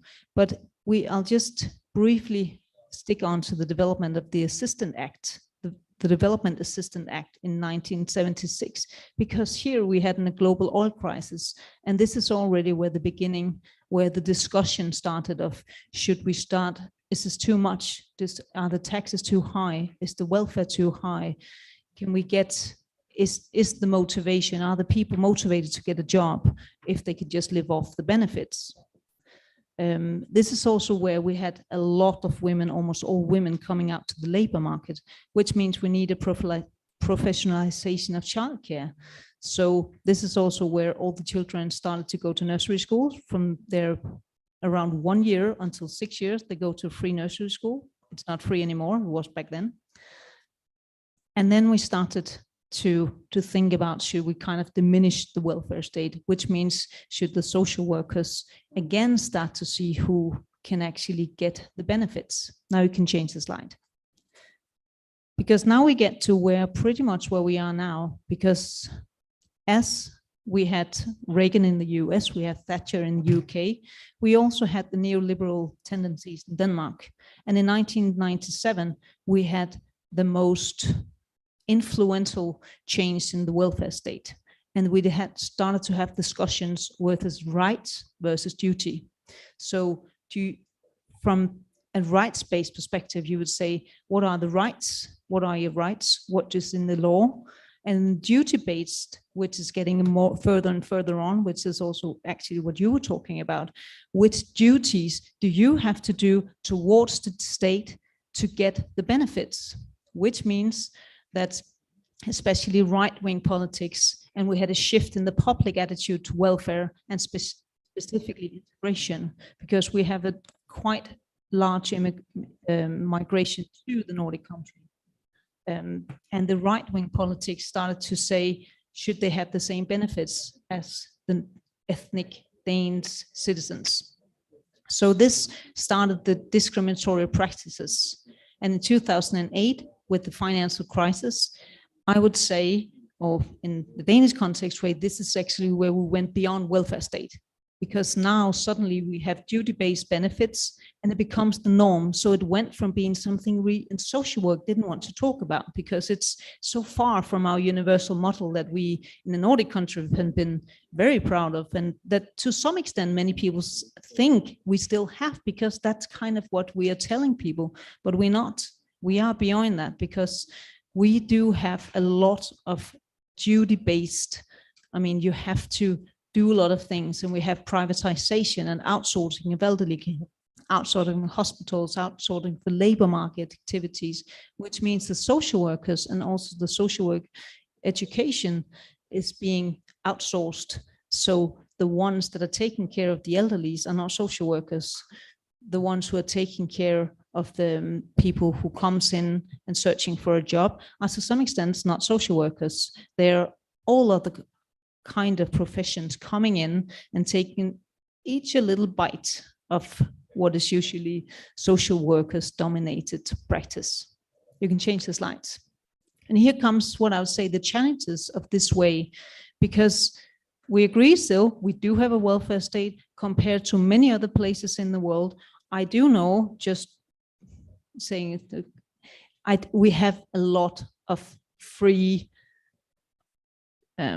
welfare institutions. We have free universities, we have free schools, we have free hospitals, we have free doctors, but we do have to be aware, and that's why I want to say the challenges we are now, because when I read Alexandra's paper on Brazil, I would say we see a lot of the same tendencies. It's just in a lower rate. So what I see is that many places in the world, we see the same kind of waves, the same rhythms within social work, and we have to be aware of it. And from a Danish context, it's just as bad because we just start from another place. But we see what I called goodbye to the universal welfare state as we know it, because suddenly we have insurance-based and duty-based welfare. More and more people make private, if you work in the private labor market, you make a private insurance. If you want a good health insurance, you get a private health insurance. If you want to be assured for a good, if you lose your job, you can, it's called a subsidized insurance. You can buy insurance, so you still get the public welfare, but you get something that's adds up to what your normal wage, but of course only you have the money to pay the insurance. So we're kind of taking a step of the welfare state. Every time the privileged can make these insurances, we see a diminishing of the welfare state. We also see labor market-based and health-based insurances, and the welfare state institutions are shrinking, which means we get lower and we get duty-based benefits. We also see what we see many other places. We see mistrust and we see political polarization. The inequality of opportunity is rising for the first time since the 1890s. It's the first time that we see the mobility, the social mobility is stagnated, where it's been going up and up and up. We have a very high social mobility, but the last 10 years, they've completely stagnated. It's not getting any further.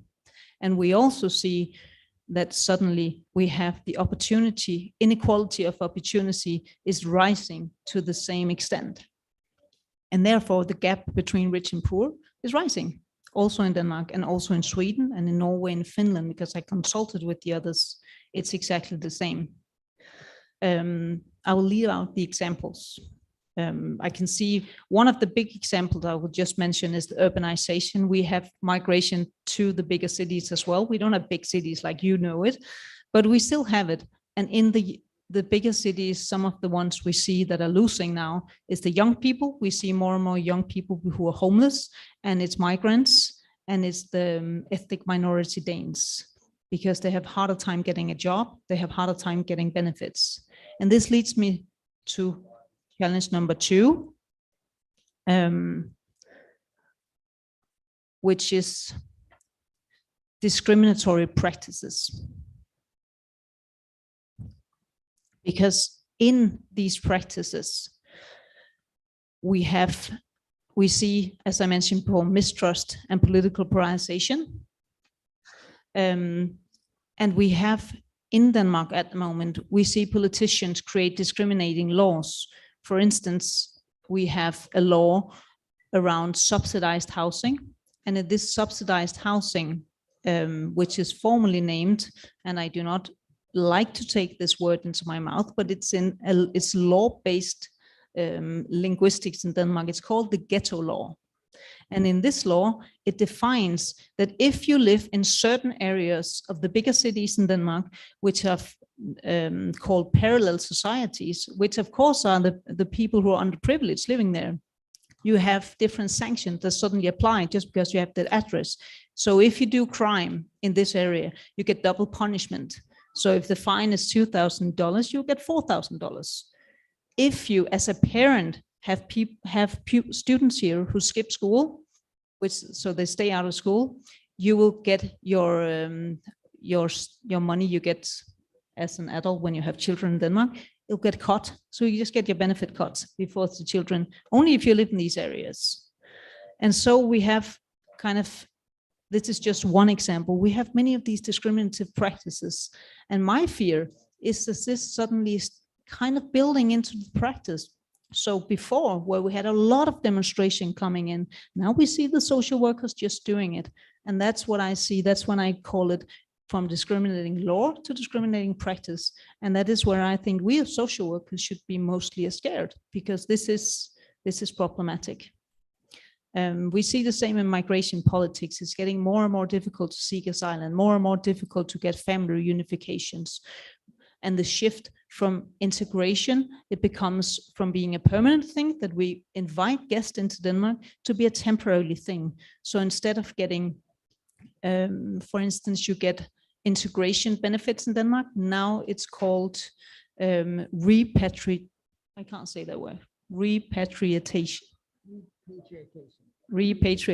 which means money you get if you go home. And home meaning where you come from, which could be Syria, which could be Afghanistan, which could be Ukraine. We all know we can't go there. So we have these built-in penalties and sanctions, linguistic ways of being discriminative. I'll just go back. Sorry, Shahana. Could you go back to challenge number 1? And that is what we also see. I'll do it briefly. Individualization, criminalization of social problem, and a disciplinary system. And this is what we see, what I called an accelerated public system. The social workers are getting burned out. They have too many cases. They have fewer professional decisions, more and more economic reasoning. So they lose their meaning. They get stress-related illnesses, and we lose resonance between citizen and social workers. So we have less and less relation between them because they become social administrators. So this is also because of the individual focus and the individualizing of social problems, where we in Denmark in the welfare state for many years, I think for the last 60 years, we have had a need-based focused. And suddenly it's not a need-based focus. We saw social problems as a lack of something, that someone was in need of something. Suddenly we see that social problem becomes a deviant. And if you're a deviant in society, you'll be sanctioned. And this shift in the ways that the social workers looked upon the clients or the citizens, the co-citizens, is what we in the social work education is calling upon. And the thing is, we as society have to call upon, because that is the problematic ways. Maybe it's the government that makes the rules, but we are the practitioners.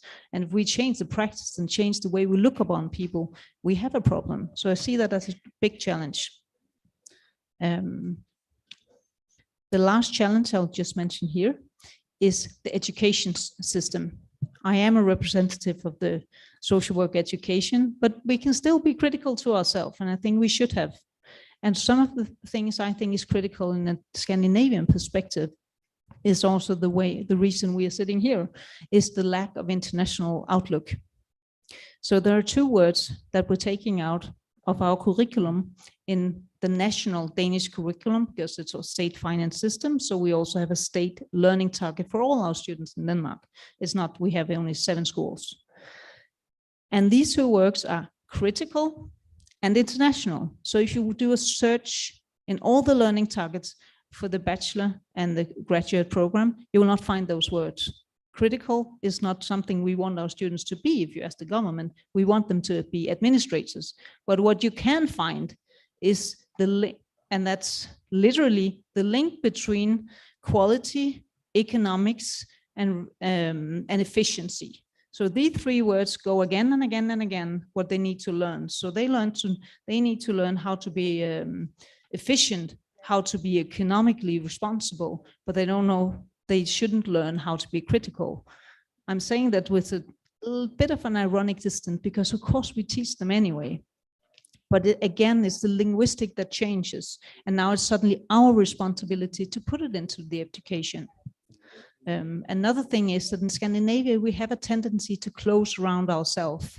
We have a self-narrative of being well-functioning welfare state, which is the basis of our education. But sometimes we need outlook, and that's why pretty much we're here today. So our closing remarks, my closing remark would be, and that's for the last slide, we see new directions. We do. In Denmark at the moment, we go towards a rights-based approach. So we go in the law, especially in the children's law, we are fighting against this whole duty-based system and the sanction-based system. So the new huge law coming out in November 2022 is much more focused on the right, where we see the child as an equal and with a voice of its own. So earlier on, they get, it's not something they have a right to be heard even early on. Another thing we see is that our politicians and our leaders within the welfare system, they suddenly look into someone called Hilary Cotton, which is a European scholar. And she's talking about relational welfare or radical help. And the interesting part with this direction is that it's not something that we put in the welfare state. What she's talking about is that we have to change the model. So she's working towards changing the model. And it's interesting for us that suddenly people are listening. So she says that the welfare state is from the 1960s. Of course, the world had changed. Of course, we can't just keep going on the same model. We have to look in a new way to create the relation between the citizen and the state. Are you ready to go next? And this is the way they're working. Last, the welfare reforms on the labor market, which has been the most critical, are being rolled back at the moment. So there's a way forward. And with this word, I just want to say thank you to you all.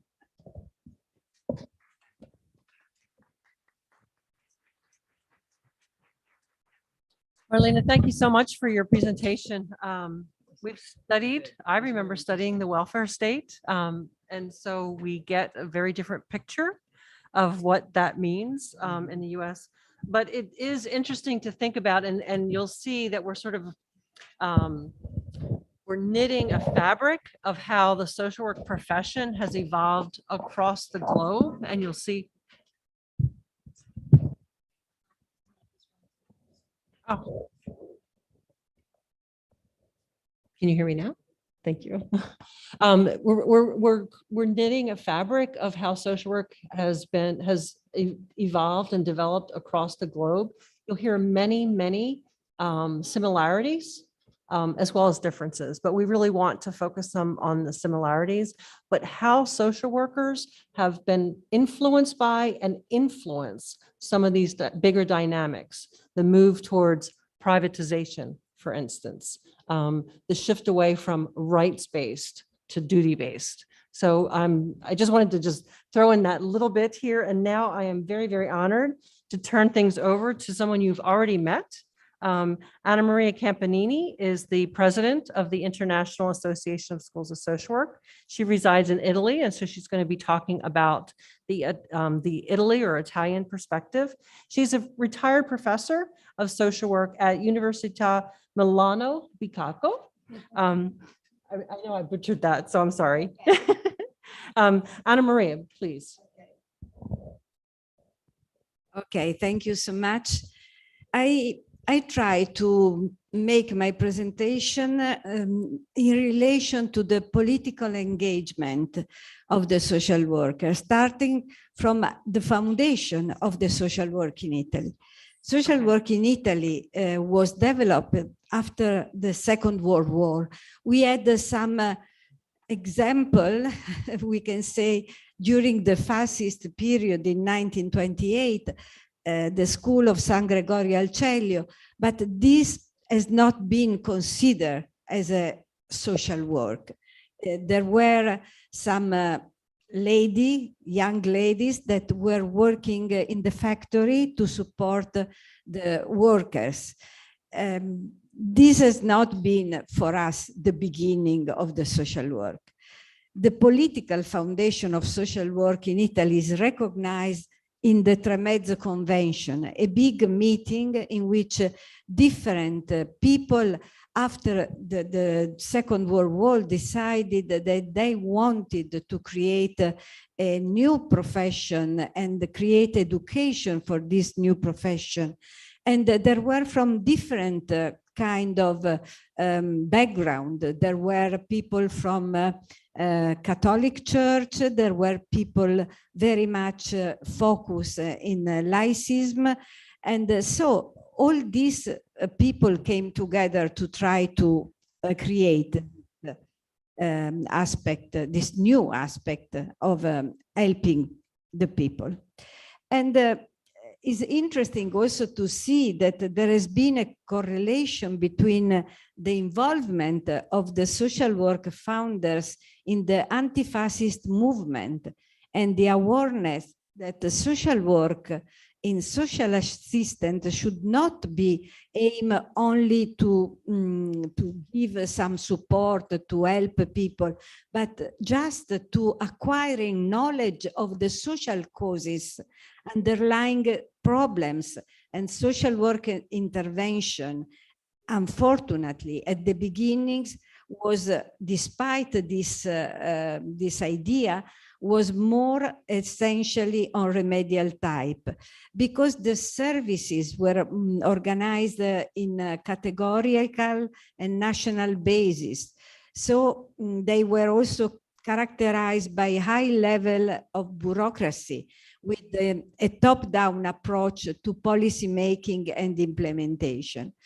We had a lot of contribution from United States, from the American relief support, no? So we had some teaching capacity building made by professor that came from United States to teach to our future teacher how to do. And the teaching were most technical, method and technique, so casework, group work, and community work. But what was more developed in Italy in this kind of organization was casework. And in the 70s, we had a very strong social movement that influenced social work.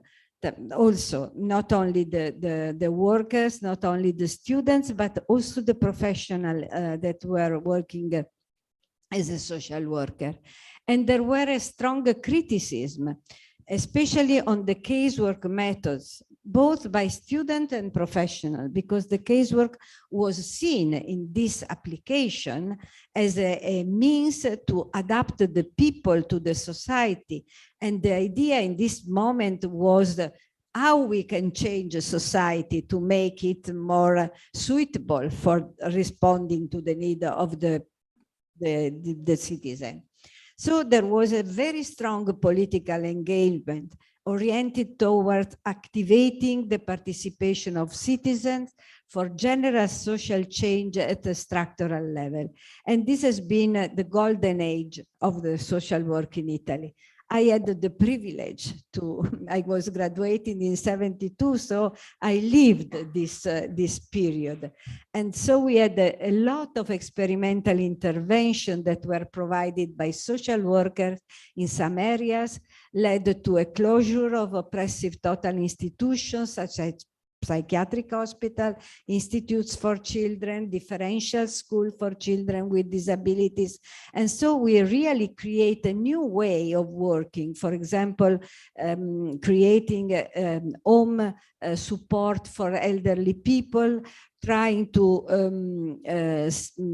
help people with disabilities to have a work in the normal places, in factories, in public services, and so on.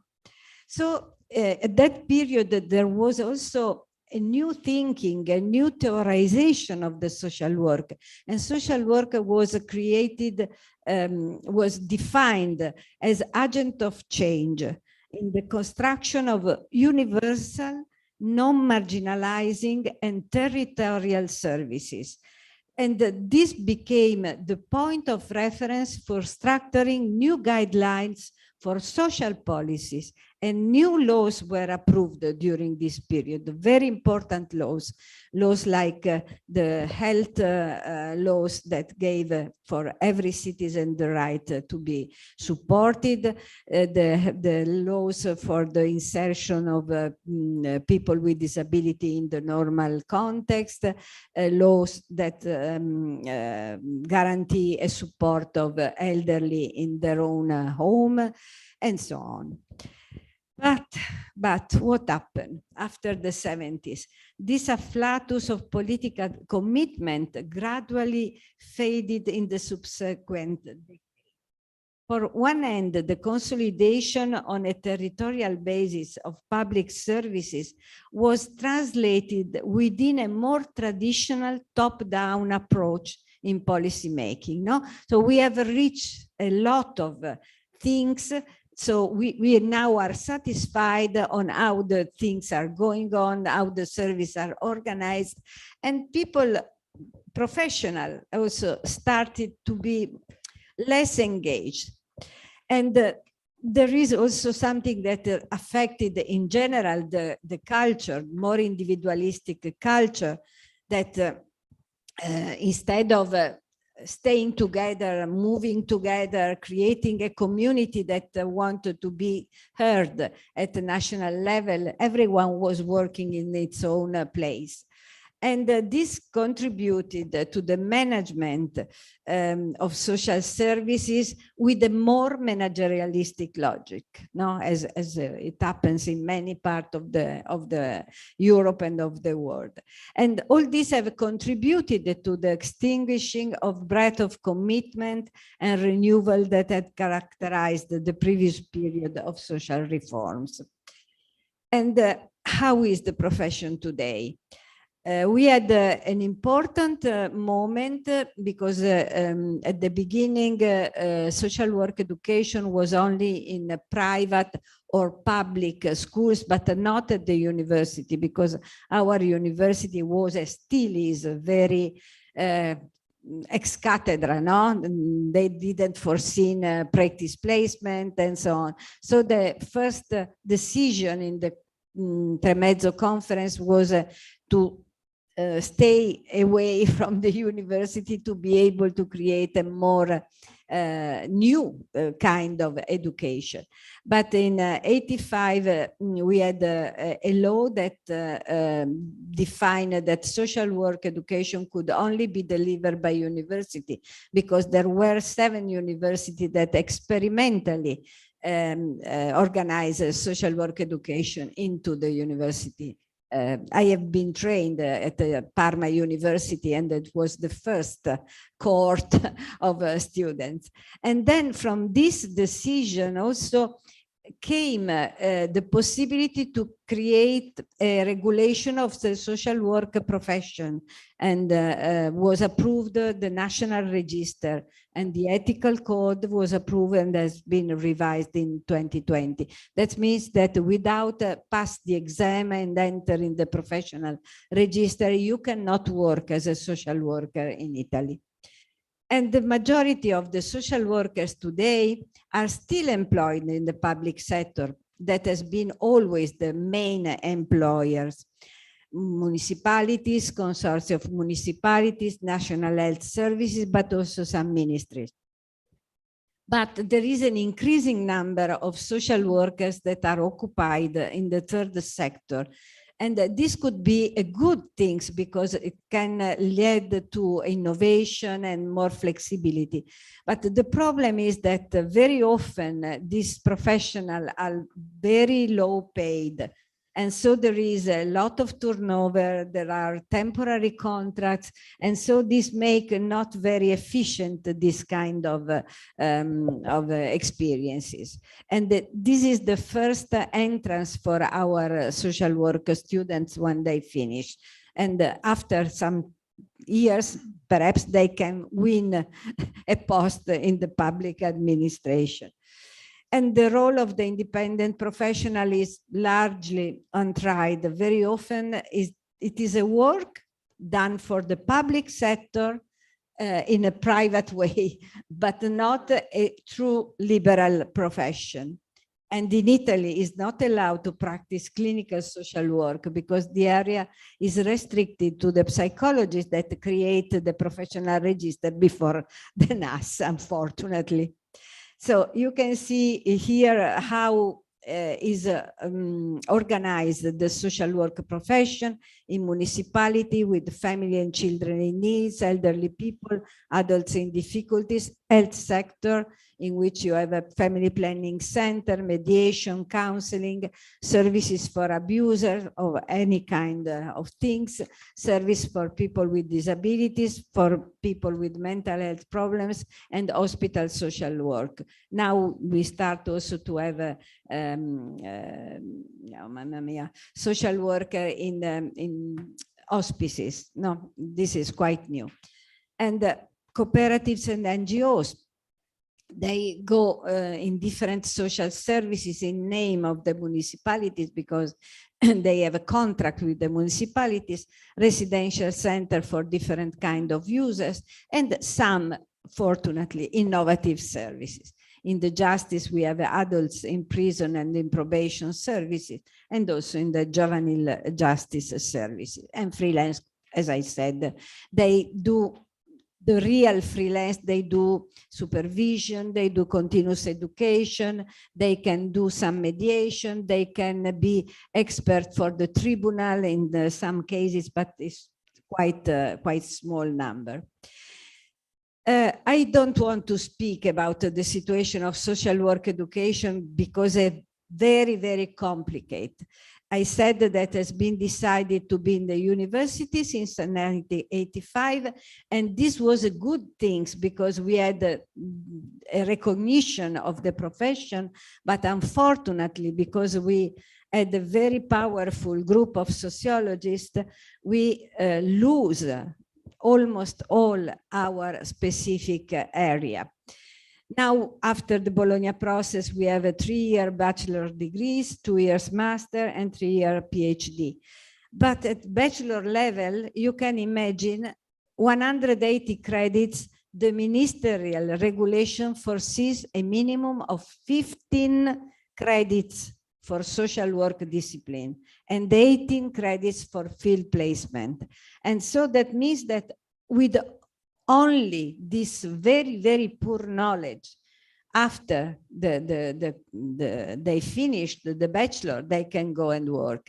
And nothing is stated for the master course except some internship, which is not always accompanied by social workers.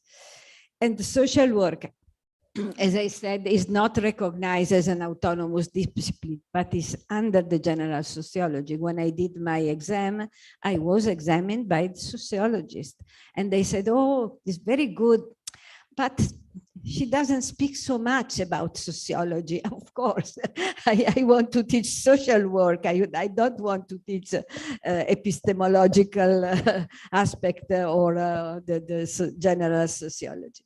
So what are now the challenges of the social profession?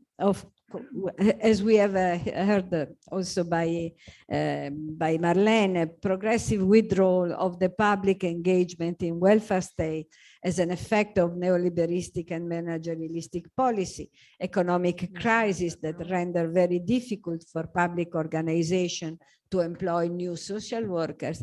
Now we have had a good result with this plan that has been created by the European Union after the pandemic. So we can finally, we can engage more, employ more social workers. Progressive involvement of both for-profit and non-profit sector in the development of the new system of social services that can be also positive things, but also create a lot of problems. Transformation within family models and labor organization. We have a lot of migrants also before this Ukraine war. And so this create problems. New forms of juvenile discomfort, substance abuse, gambling, bullying, new social risk, precarious employment, uncertainty. And what is the social work answer? So we have two different aspects. There is the National Council of Social Workers, this professional register, that is very much engaged. I did the research and I found all the statement, all the declaration they have done during this year, and it has been very important. And the new period, since 6 years, I can say, there has been an important involvement in the different tables that have been created by the ministry. Yes, is the last things. And so this public positioning and also the contribution to create new laws or new directive has been very important. But at the same time, at the local level, we have a very poor engagement of the social workers in policy practice activities, although the ethical code foreseen a specific responsibility in relation to the society. So this is the situation for the moment in Italy, not very happy. Thank you. Thank you, Anna Maria. Anna Maria, you were the first person on the panel that evoked the casework versus community work, perennial dilemma, the tensions between that. And so I know that that's something that's also existed in lots of parts of the world. I'm going to be respectful of your time. We said that we would end this at 6 o'clock. So Shahana, you are next. And I'm going to ask you to keep it to 12 minutes. Yes, I know. 3 minutes shorter than I am. Let me introduce Shahana Rasul. This is another part of the world. She is the vice president of the African Schools of Social Work and represents that body at the International Association of Schools of Social Work Board. She's also the head of the Department of Social Work at the University of Johannesburg. Olá, tudo bem?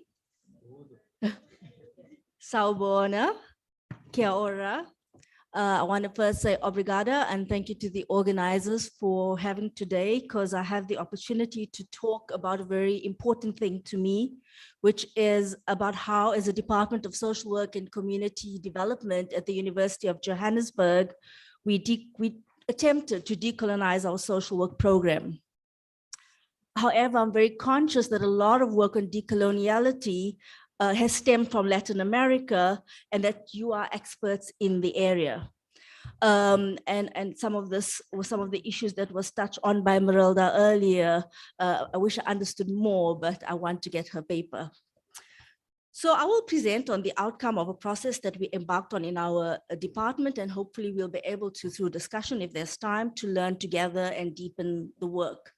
Before I actually talk about it, I want to thank the team at my Department of Social Work at UJ, who are co-creators of this work and have the responsibility to embed this work in their teaching, as well as to the students who were involved. I also want to thank my co-creator, co-thinker, Linda Smith, who walked this path with us and helped come up with these principles. And this process was very collaborative, which is very much linked to feminist and decolonial principles. And we also had students involved. You'll see the artwork that they produced as we go through the presentation. This work began about 5 years ago when we consciously decided to work towards decoloniality as a theme. But before I speak to the actual outcome of the work, I will first provide some contextualization, and then I will talk about the outcome of the process that we embarked upon, which is the principles which are now the basis of our curriculum. If I can have slide 2, please, Tiong. These principles were adapted for an international audience. Whilst they have been developed for social work, I think they have relevance for other fields as well. And they were developed to infuse an attitude and practice of decoloniality in our thinking, doing, and being. But they are not fixed, and that with a different group, very many different kinds of ideas may come up. Okay. So slide 3, please, Tiong. The students' hashtag Roads Must Fall and Fees Must Fall movements, which began in October 2015, declared that the ongoing dehumanization of structures of coloniality and extreme race-based socioeconomic inequality in South Africa continued to exclude and marginalize the majority of students. These student movements highlighted the need to challenge apartheid continuities, which are still evident in current material realities of South Africa, and I hear the same for Brazil, and maybe a lot of Latin America. As we remain a racially stratified, unequal society, students saw the need to mobilize against the way in which structural inequalities played out in higher educations.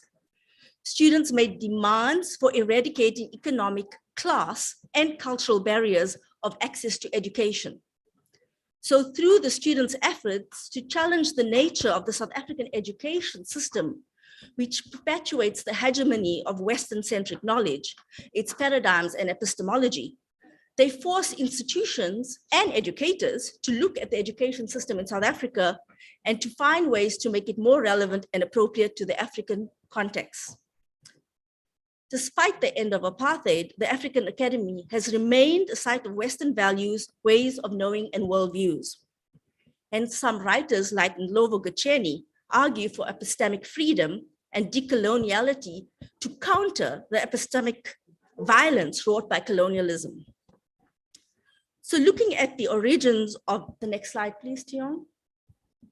So looking at the origins of knowledge, thought, politics, and tracing the current situation in historical context is critical if we are to provide a contextually relevant education.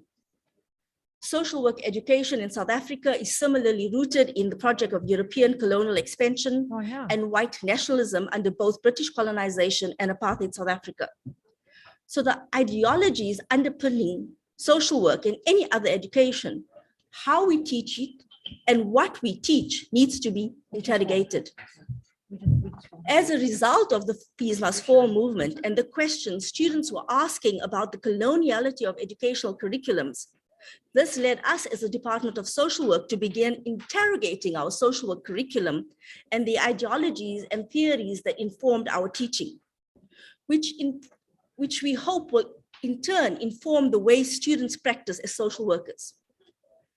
So as a department, we embarked on quite an intensive process to interrogate, disrupt, and deconstruct our program. This program, the details of this process is available in an article that Linda and I wrote. Next slide, please, Tiong. I'm not going to spend much time on the process today, but I will talk about the outcomes of the process. So these principles came out of engagement as a staff of the department through several days of workshops in a participatory action research process, which is presented in the slide on the right. I'm not sure what slide is there. Yes. So that was the process we embarked on. And we agreed with students in workshops with them that these are the principles that we will focus on to begin a process of decolonizing the social work curriculum. The art produced by the students as a result of the process is on the left. The next slide shows the engagement of students in the process.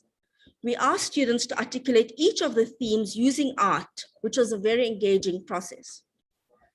However, it is critical to understand that attaining decoloniality is an ongoing process, as many of us are steeped in coloniality.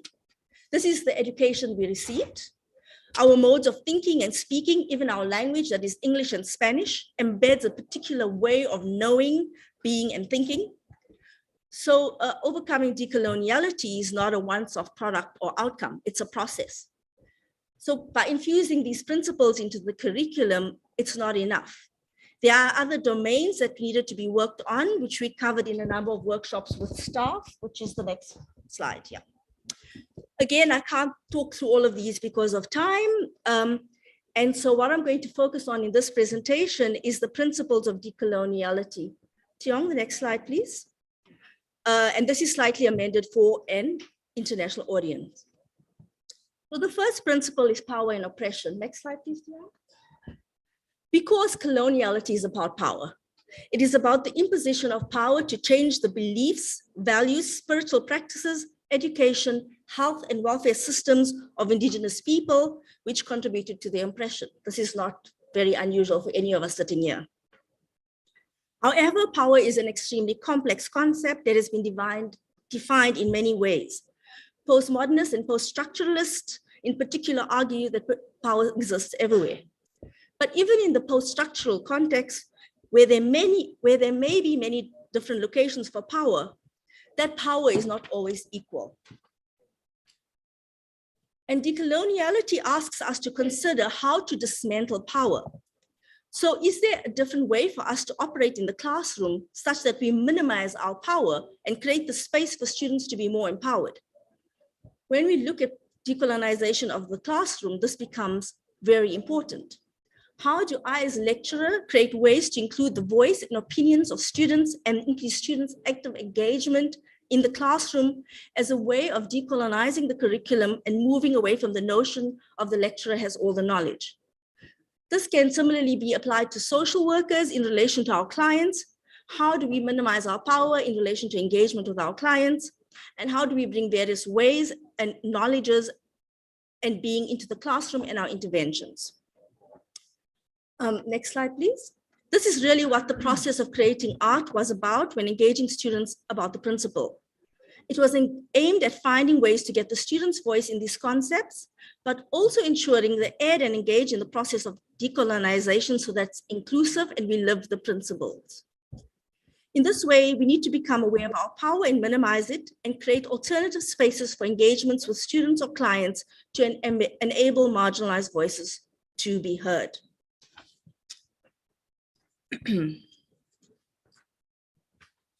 There's a lot more I can say about power, but I'm going to move to the next one. Number 2 is foregrounding structural issues.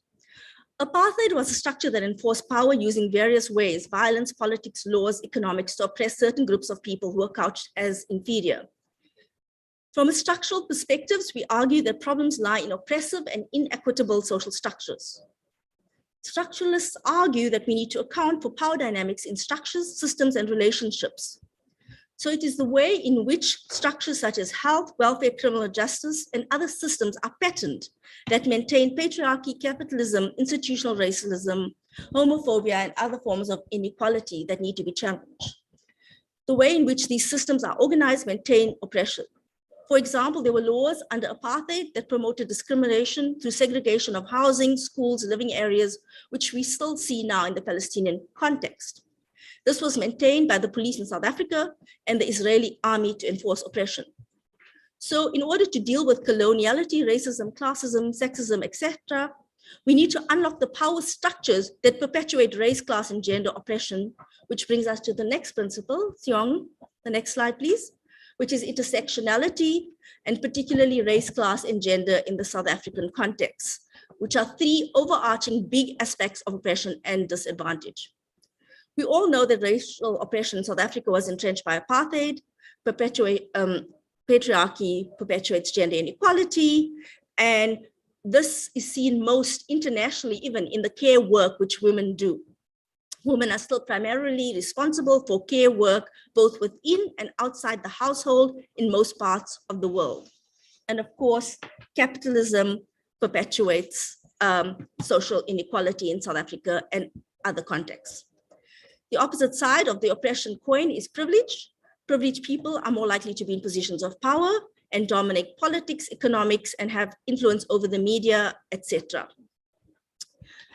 I'm going to skip the next slide, but basically people who experience more than one form of oppression face multiple discriminations. For example, women in South Africa, 56% of female-headed households are in the lower quintile, and Black women are the poorest by far. The 4th theme is Africa as the center. Historically, Africa has been economically marginalized, and Europe and other Western countries have been seen as a center. And if we look at the map of the world, that's the one, yeah.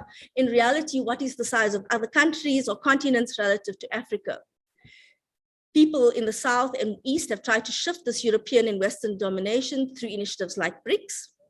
And at a micro level in our teaching and research, we advocate this project by centering Africa in our thinking, and in obviously this context, it's centering Latin American thought, and which is great that you admire your thinkers and writers in this context. So in our work, we talk about African approaches first before Northern and other ways of doing. I know that there's been questions about how relevant is this to other contexts. Can I have the next slide, please, Dion? To this end, I pose a few questions to those in the North and West. And it is time to rethink the world map. What would the world be like if, for example, Africans or South Americans colonized Europe? What has been the impact of colonization on the world? Is neocolonialism still present? What can we do to mitigate it? Those in the West or North need to listen to people from colonized nations. Why is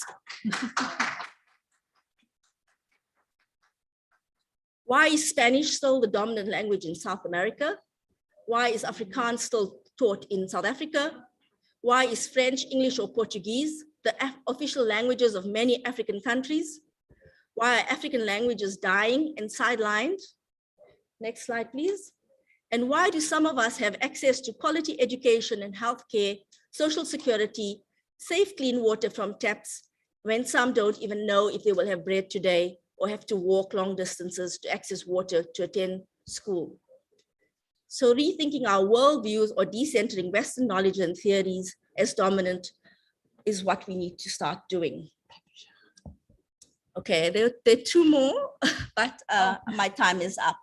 I can share my paper with those who are interested. Thank you so much. Thank you so much.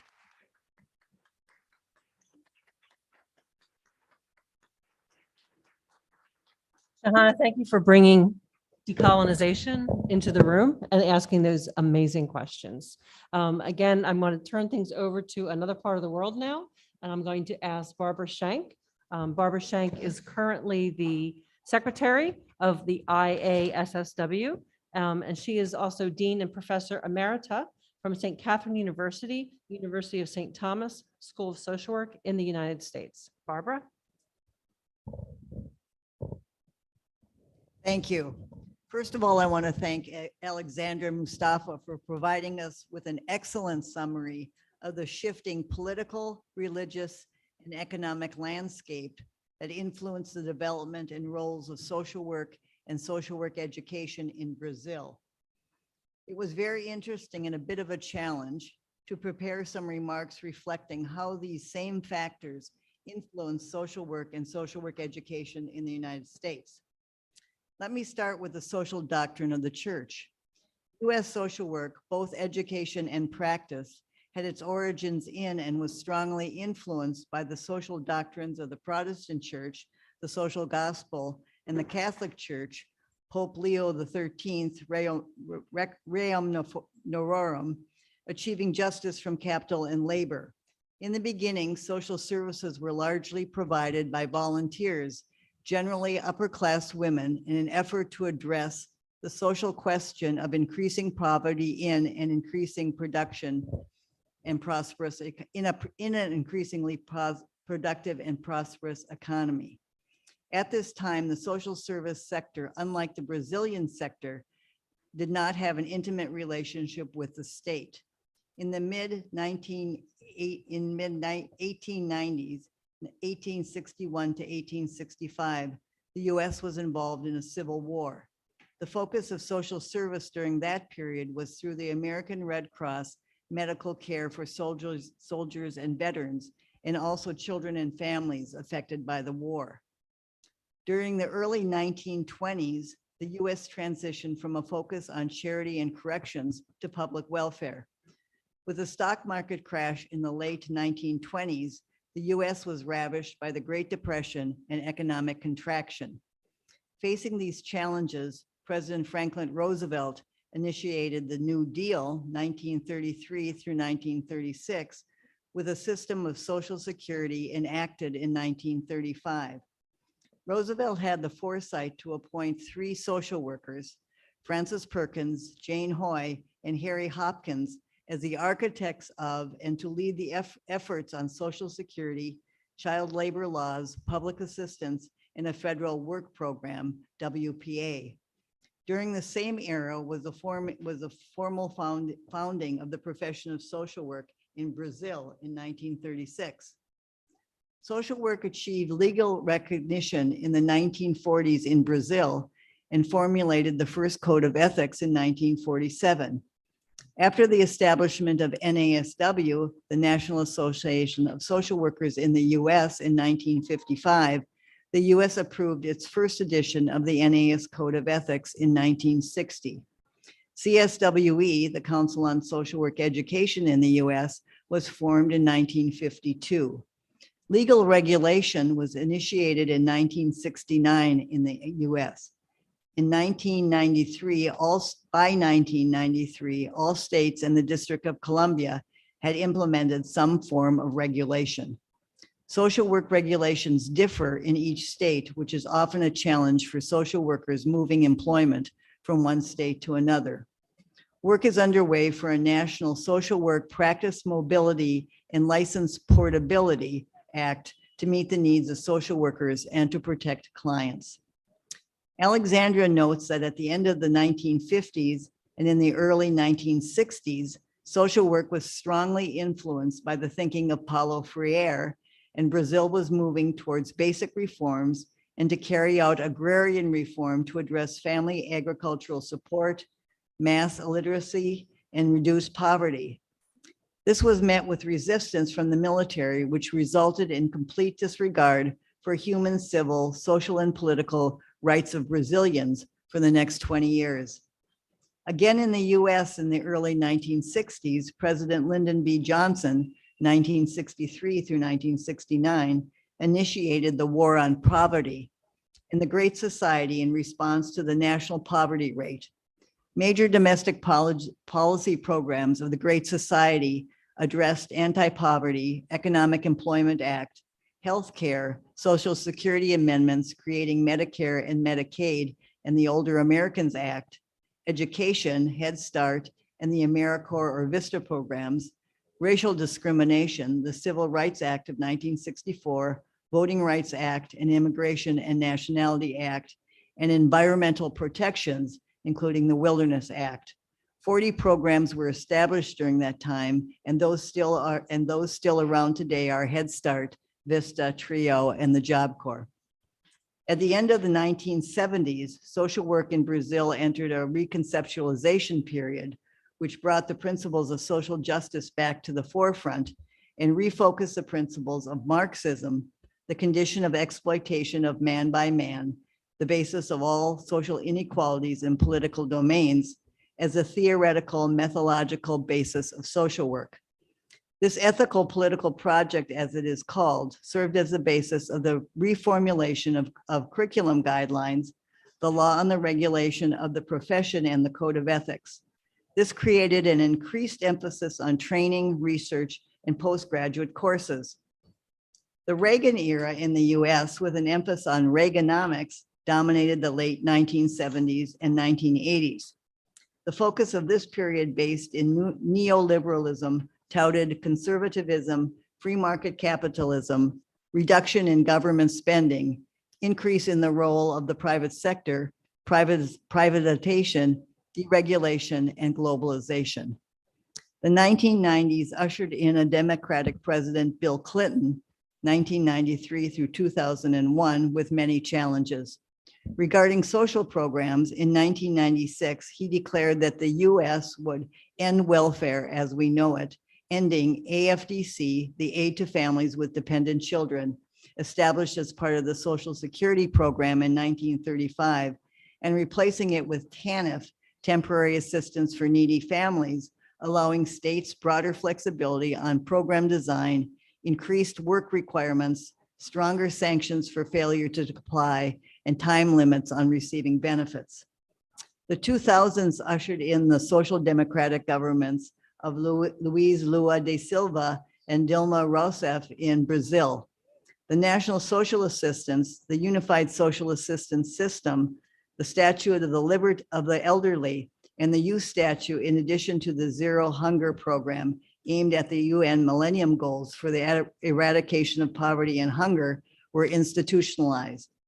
George Bush, 2001 to 2009, followed Clinton, facing the terrorist attacks of 9/11, ordered invasions of Afghanistan and Iraq, pushed through a tax cut program, the No Child Left Behind Education Act, and socially conservative policies. The global meltdown in financial markets dominated his last days in office. Barack Obama, 2009 through 2016, inherited a country in turmoil financially and socially. During his first period, he signed 3 major bills and an omnibus bill to stimulate the economy, legislation making healthcare more accessible and affordable, the ACA or Affordable Care Act, and legislation reforming the nation's financial institutions. Obama faced the challenge of the rise of the proclaimed Islamic State. He established a treaty with Iran that hindered its development of nuclear weapons and adopted a climate change agreement to reduce greenhouse gas emissions and slow global warming. 2006 saw the Rousseff government faced with impeachment, triggering a series of ultra neoliberal measures. 2016 saw Donald Trump, 2016 through 2020, assume the US presidency. Bolsonaro assumed the Brazilian presidency in 2019, intensifying the ultra neoliberal trend. Trump and Bolsonaro's parallel positions reflected a denialist posture relative to climate change and science, downplaying the COVID pandemic, cuts of resources for social policies, increasing poverty rates, intensifying the spread of religious fanaticism and conservatism, rolling back protections on the environment, and in instituting harsh immigration policies. Brazil faces an election in 2022 and the US in 2024. While Brazilian social workers hope for the re-election of Lula da Silva in order to restore social services and combat hunger and poverty, US social workers hope that the Democrats retain control of the presidency and Senate and increasing representation in the Congress. The return of Trump would be disastrous for the nation. Now let's look at the development of social work education in Brazil and the US. The expansion of social work. Okay, well, let's see. We have, I'll skip this paragraph. We have about 922 programs of social work in the US. Marxist theory, which is the basis of Brazilian social work, remains strong and is taught in at the macro practice level in social work in the US. The curriculum differs between baccalaureate and master's level. Bachelor's levels are all generalist practitioners trained in micro, meso, and macro, which includes Paulo Freire and Saul Alinsky in many forms. And the master's degree is generalist at the first level and a concentration at the second level. And there are macro practice concentrations, which would also use the theories of Paulo Freire and Saul Alinsky. Let's see. I think we could agree that based on the current worldwide level of poverty, hunger, war, domestic violence, pandemics, to name a few, the social workers globally feel the duty to engage in the struggle to defend democracy and social rights, the fight against discrimination and prejudice, and the protection of the environment. The differences we see, as we have discussed, are not around the need to address these critical issues, but around the foundation, theoretical, methodological approaches and perspectives that we use to form our strategies. In the end, I want to share a brief story with you. Social work, several years ago, my 90-year-old friend died, and I was named as a trustee, the executor of his estate. Everyone thought he was poor, but indeed he had a large sum of money. James was a committed socialist, a Marxist. For 17 years, he traveled aboard the Mauritania for London to make a pilgrimage to Karl Marx's grave. In his will, James directed that he wanted some of his ashes to be buried with Karl Marx. In 1917, my husband and I took the Queen Mary to another requirement of being executor to the UK, where I dug a hole at Karl Marx's grave. The top was a huge cement slab and deposited James' ashes. I never thought that I would make a pilgrimage to Karl Marx's grave, but now I can say I have an intimate familiarity and a relationship with him. Thank you all.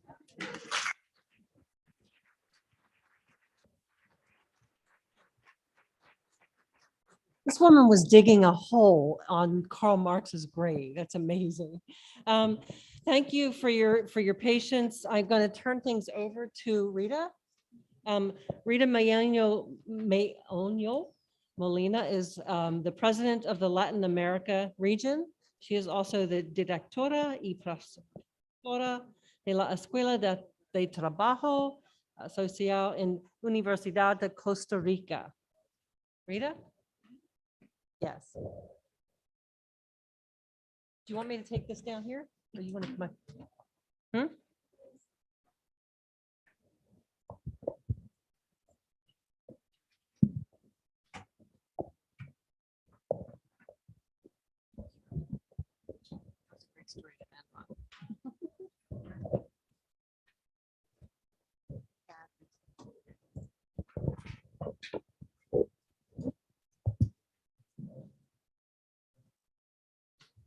Boa noite, acho, não é? Boa noite, muito obrigada por estar aqui ainda. Fica difícil ficar de última, mas vamos tentar. E vou tentar também falar em português, porque meu português está estragado totalmente. Bom, no primeiro momento, eu gostaria... por favor. Cumprimentar, saludar as autoridades da Universidade Federal de Pernambuco, e agradecer ao CEFES, à ABEPSS, à AIETS, por ter feito possível que eu esteja aqui hoje e poder compartilhar nesse momento tão importante para todos nós, porque temos tido um trabalho muito bom nesses dias. Mas, okay. Então, vou começar para compartilhar, assim, uma pequena reflexão sobre a trajetória do serviço social na Costa Rica, porque é uma história muito longe, tão longe como da Brasil. Então, primeiramente, eu gostaria, na diapositiva, por favor, 1, 2, colocar que Costa Rica está ubicada em Centroamérica, e que é um país com uma população de mais de 5 milhões, é um país muito pequeno, mas é um país muito rico em recursos naturais e tem muita fama por ser um país muito democrático, de paz e de ter um sistema de saúde, de proteção social muito bom. E isso é verdade, só que há uns quantos anos para cá, a gente está perdendo tudo. Então, temos que colocar isso assim como é. Então, temos que seguir resistindo. Então, para poder falar do serviço social no meu país, eu preciso fazer uma relação com a evolução do meu país em diferentes momentos históricos e como uma formação social que se insere no sistema capitalista depois da colônia. Aí, vamos colocar a 3, por favor. A 3. Então, nesse esquema, eu tentei colocar, vou dizer uma coisa que não disse antes, esse trabalho aqui não é só meu, eu compartilhei esse trabalho com a professora Lorena Molina, porque ela tem muito conhecimento da evolução do serviço social, então tem que dizer que é uma autoria de ambas, e bom, esse esquema aí é para representar, na apresentação, diferentes momentos que foram importantes para o serviço social, mas tem a ver com momentos importantes também no país. E são 4 momentos que vocês vão ver assim rapidamente o que aconteceu. No primeiro momento, a 4, por favor. A 4. A gente sai da colônia e entra em um estado liberal de 1821 a 1930.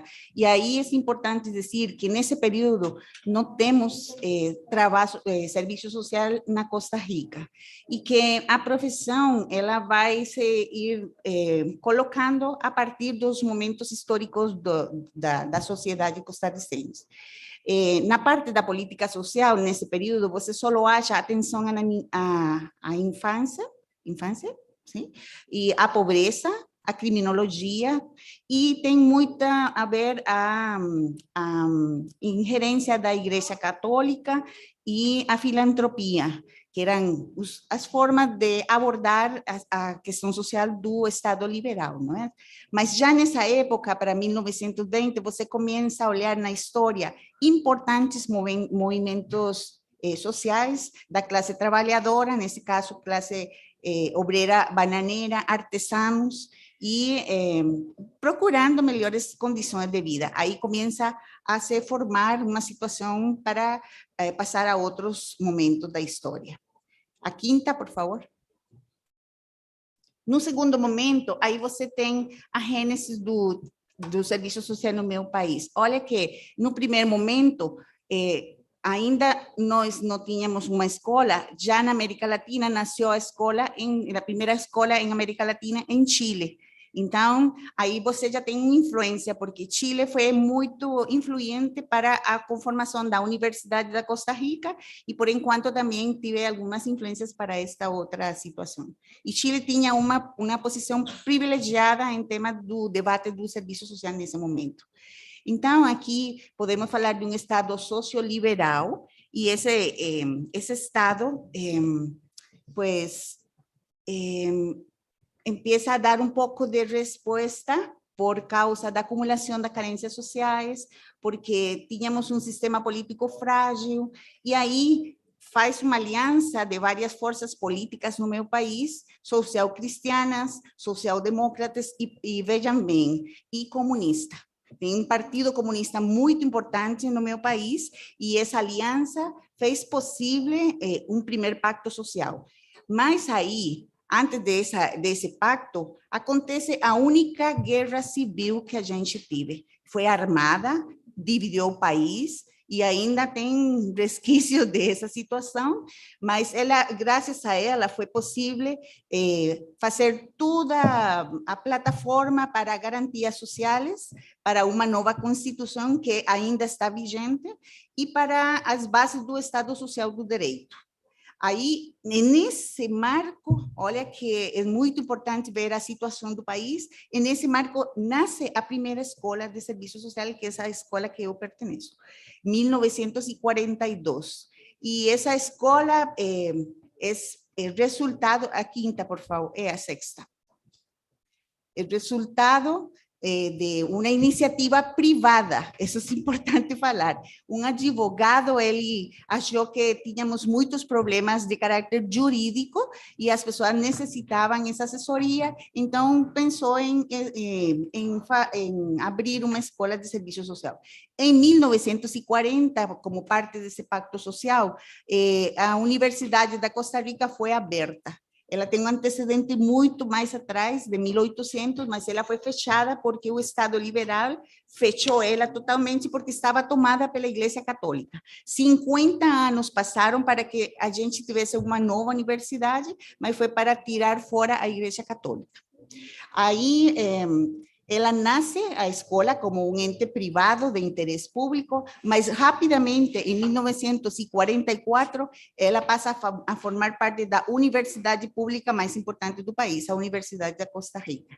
Mas passa a formar parte da Faculdade de Ciências Econômicas, e isso também é importante dizer pela concepção que está aí detrás. A sétima, por favor.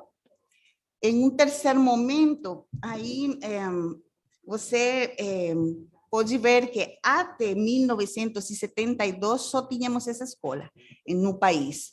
E aí tem uma transformação do Estado, depois da Guerra Civil, depois da Revolução do 48, temos um Estado reformista, um Estado empresário, o que a gente conhece em outras latitudes como welfare state, ou Estado de bem-estar. Só que no meu país se fala que não foi, na verdade, um estado de bem-estar, porque ele não conseguiu alcançar pleno emprego, como aconteceu na maioria dos países da América Latina. Então, em esse momento, aí é importante falar que a primeira direção da escola estuvo em manos de um cura, um sacerdote católico, que se formou na Escola de Serviço Social da Universidade Católica de Washington. Então, aí tem toda uma influência que chega para Costa Rica. Mas é importante também falar que a equipe que ele forma não foi de sacerdotes, sino foram profissionais em direito, saúde, economia, estadística, por causa de que o pacto social, ele precisava de formar profissionais que atenderam a situação, porque eles tinham um pacto que colocava a Costa Rica em uma posição de ter ganhos em saúde, em educação, em previdência social. Também lembrem que Costa Rica é conhecida porque, por causa dessa guerra, eliminou, desde esse momento até hoje, a polícia, Forças Armadas. Todo esse orçamento, e se comprova em estudos, ele foi trasladado para a educação, para a saúde, então tivemos um patamar diferente. A próxima. É importante também falar que, então, esse momento da história de um Estado interventor coincide com os anos gloriosos, os anos dourados da política social. E, então, aí temos um padrão de produção diferente, que passa de café e banana para um modelo de importação, de substituição de importações, e temos uma forte migração do campo para a cidade, e o Estado costarricense se amplia, e tem muitas instituições que hoje formam parte do Estado do Direito, que foram criadas nesse momento. Então, se explica por que a escola tinha legitimidade e tinha possibilidade de se consolidar. E também se amplia toda a política pública, as políticas sociais em matéria de saúde, em matéria de vivienda, em matéria de infância, pobreza, toda uma maquinária nesses anos, até 1970. Passamos, por favor. Então, aí podemos falar de uma formação no meu país com influência social-demócrata e também social-cristiana, e também com uma grande influência do social work de Estados Unidos, com influência do positivismo, estrutural funcionalismo e a trilogia clássica de caso, grupo e comunidade.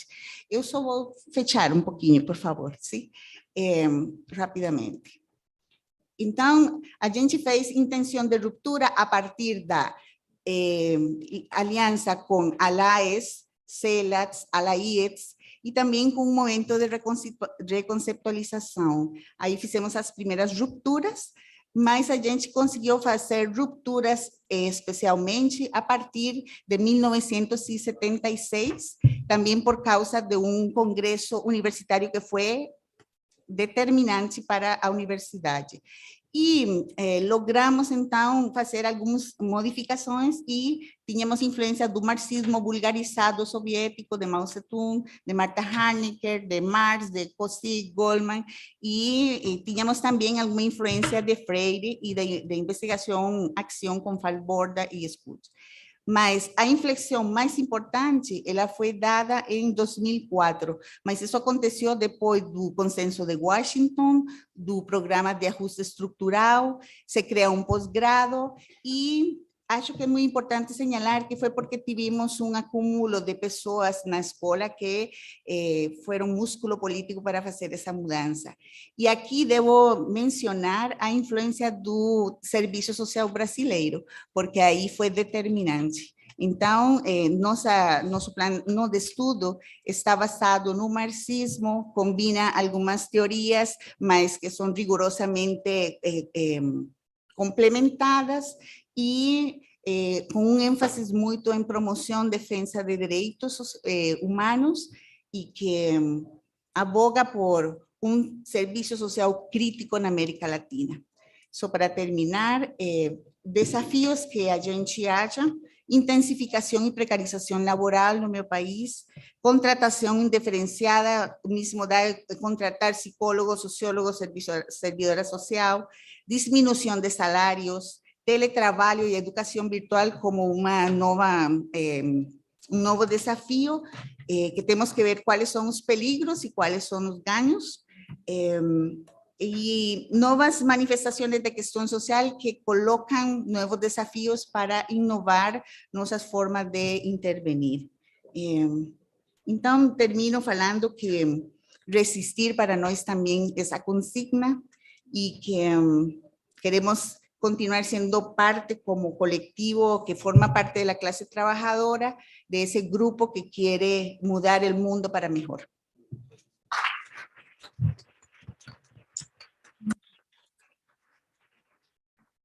Shahana, can you get the microphone? Okay.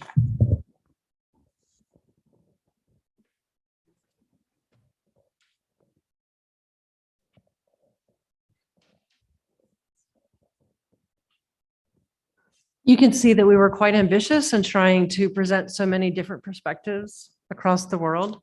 I appreciate your patience. I have the best colleagues here. So I want to thank you all for the ways in which you contributed to this very, very valuable presentation. Students, if you started to hear something and you wanted to hear more about it, bring it up in your classroom. Reach out to us at the International Association of Schools of Social Work. Faculty, if you heard some things that you would like to have some more discussions with, bring it up in your classroom and reach out to us. So thank you all for being with us this afternoon. Thank you for the honor of being able to be part of this fabulous opportunity. Alexandra, I'm going to ask you to come up and you and Anna Maria can close us out for the day. Yes, I would like to finish not commenting because it's too late, but it's been a very interesting afternoon. As a president of the International Association, I would like to call here Ramiro Dulcic y Graça Silva, por favor. ¿Pueden venir? Ok.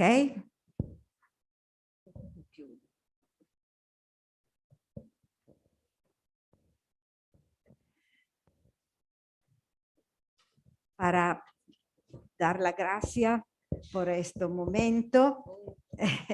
Tenemos un pequeño recuerdo para vosotros, que es una carga para recordar este día, este momento y dar la gracia por la organización de este encuentro. Y también por la ABEPSS, hablé también con el presidente que me ha dicho que puede tener, muy bien. Es un placer. Espero realmente que podamos continuar la cooperación, el diálogo, el encuentro entre la Asociación Internacional, la ABEPSS, naturalmente la AIETS y el departamento de aquí. Ok, muchas gracias.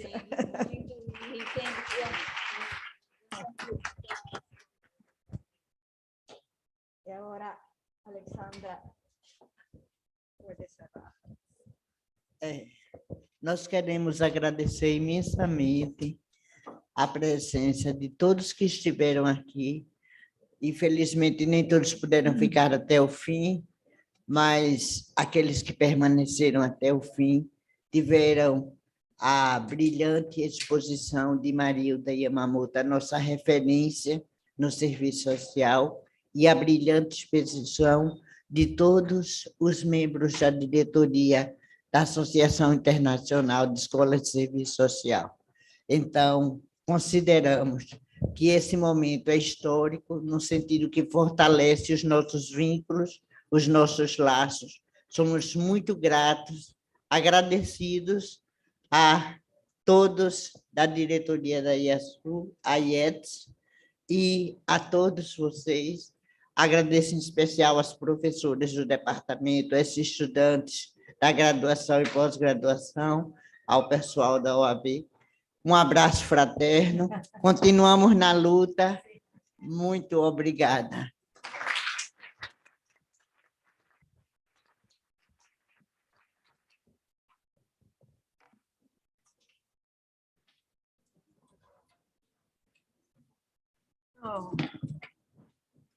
Por favor, os fones de ouvido, deixar na cabine.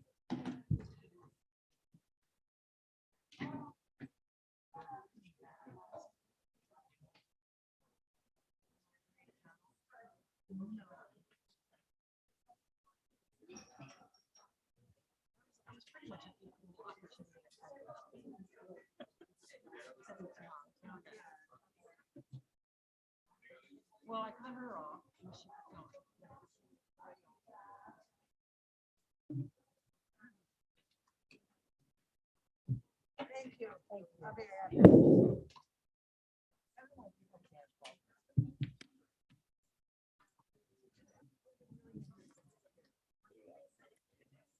I know, that was the intention. Oh, thank you. Oh, you're so long. And I didn't make friends. I was cutting people off. But thank you. This was wonderful. I hope it was what you wanted.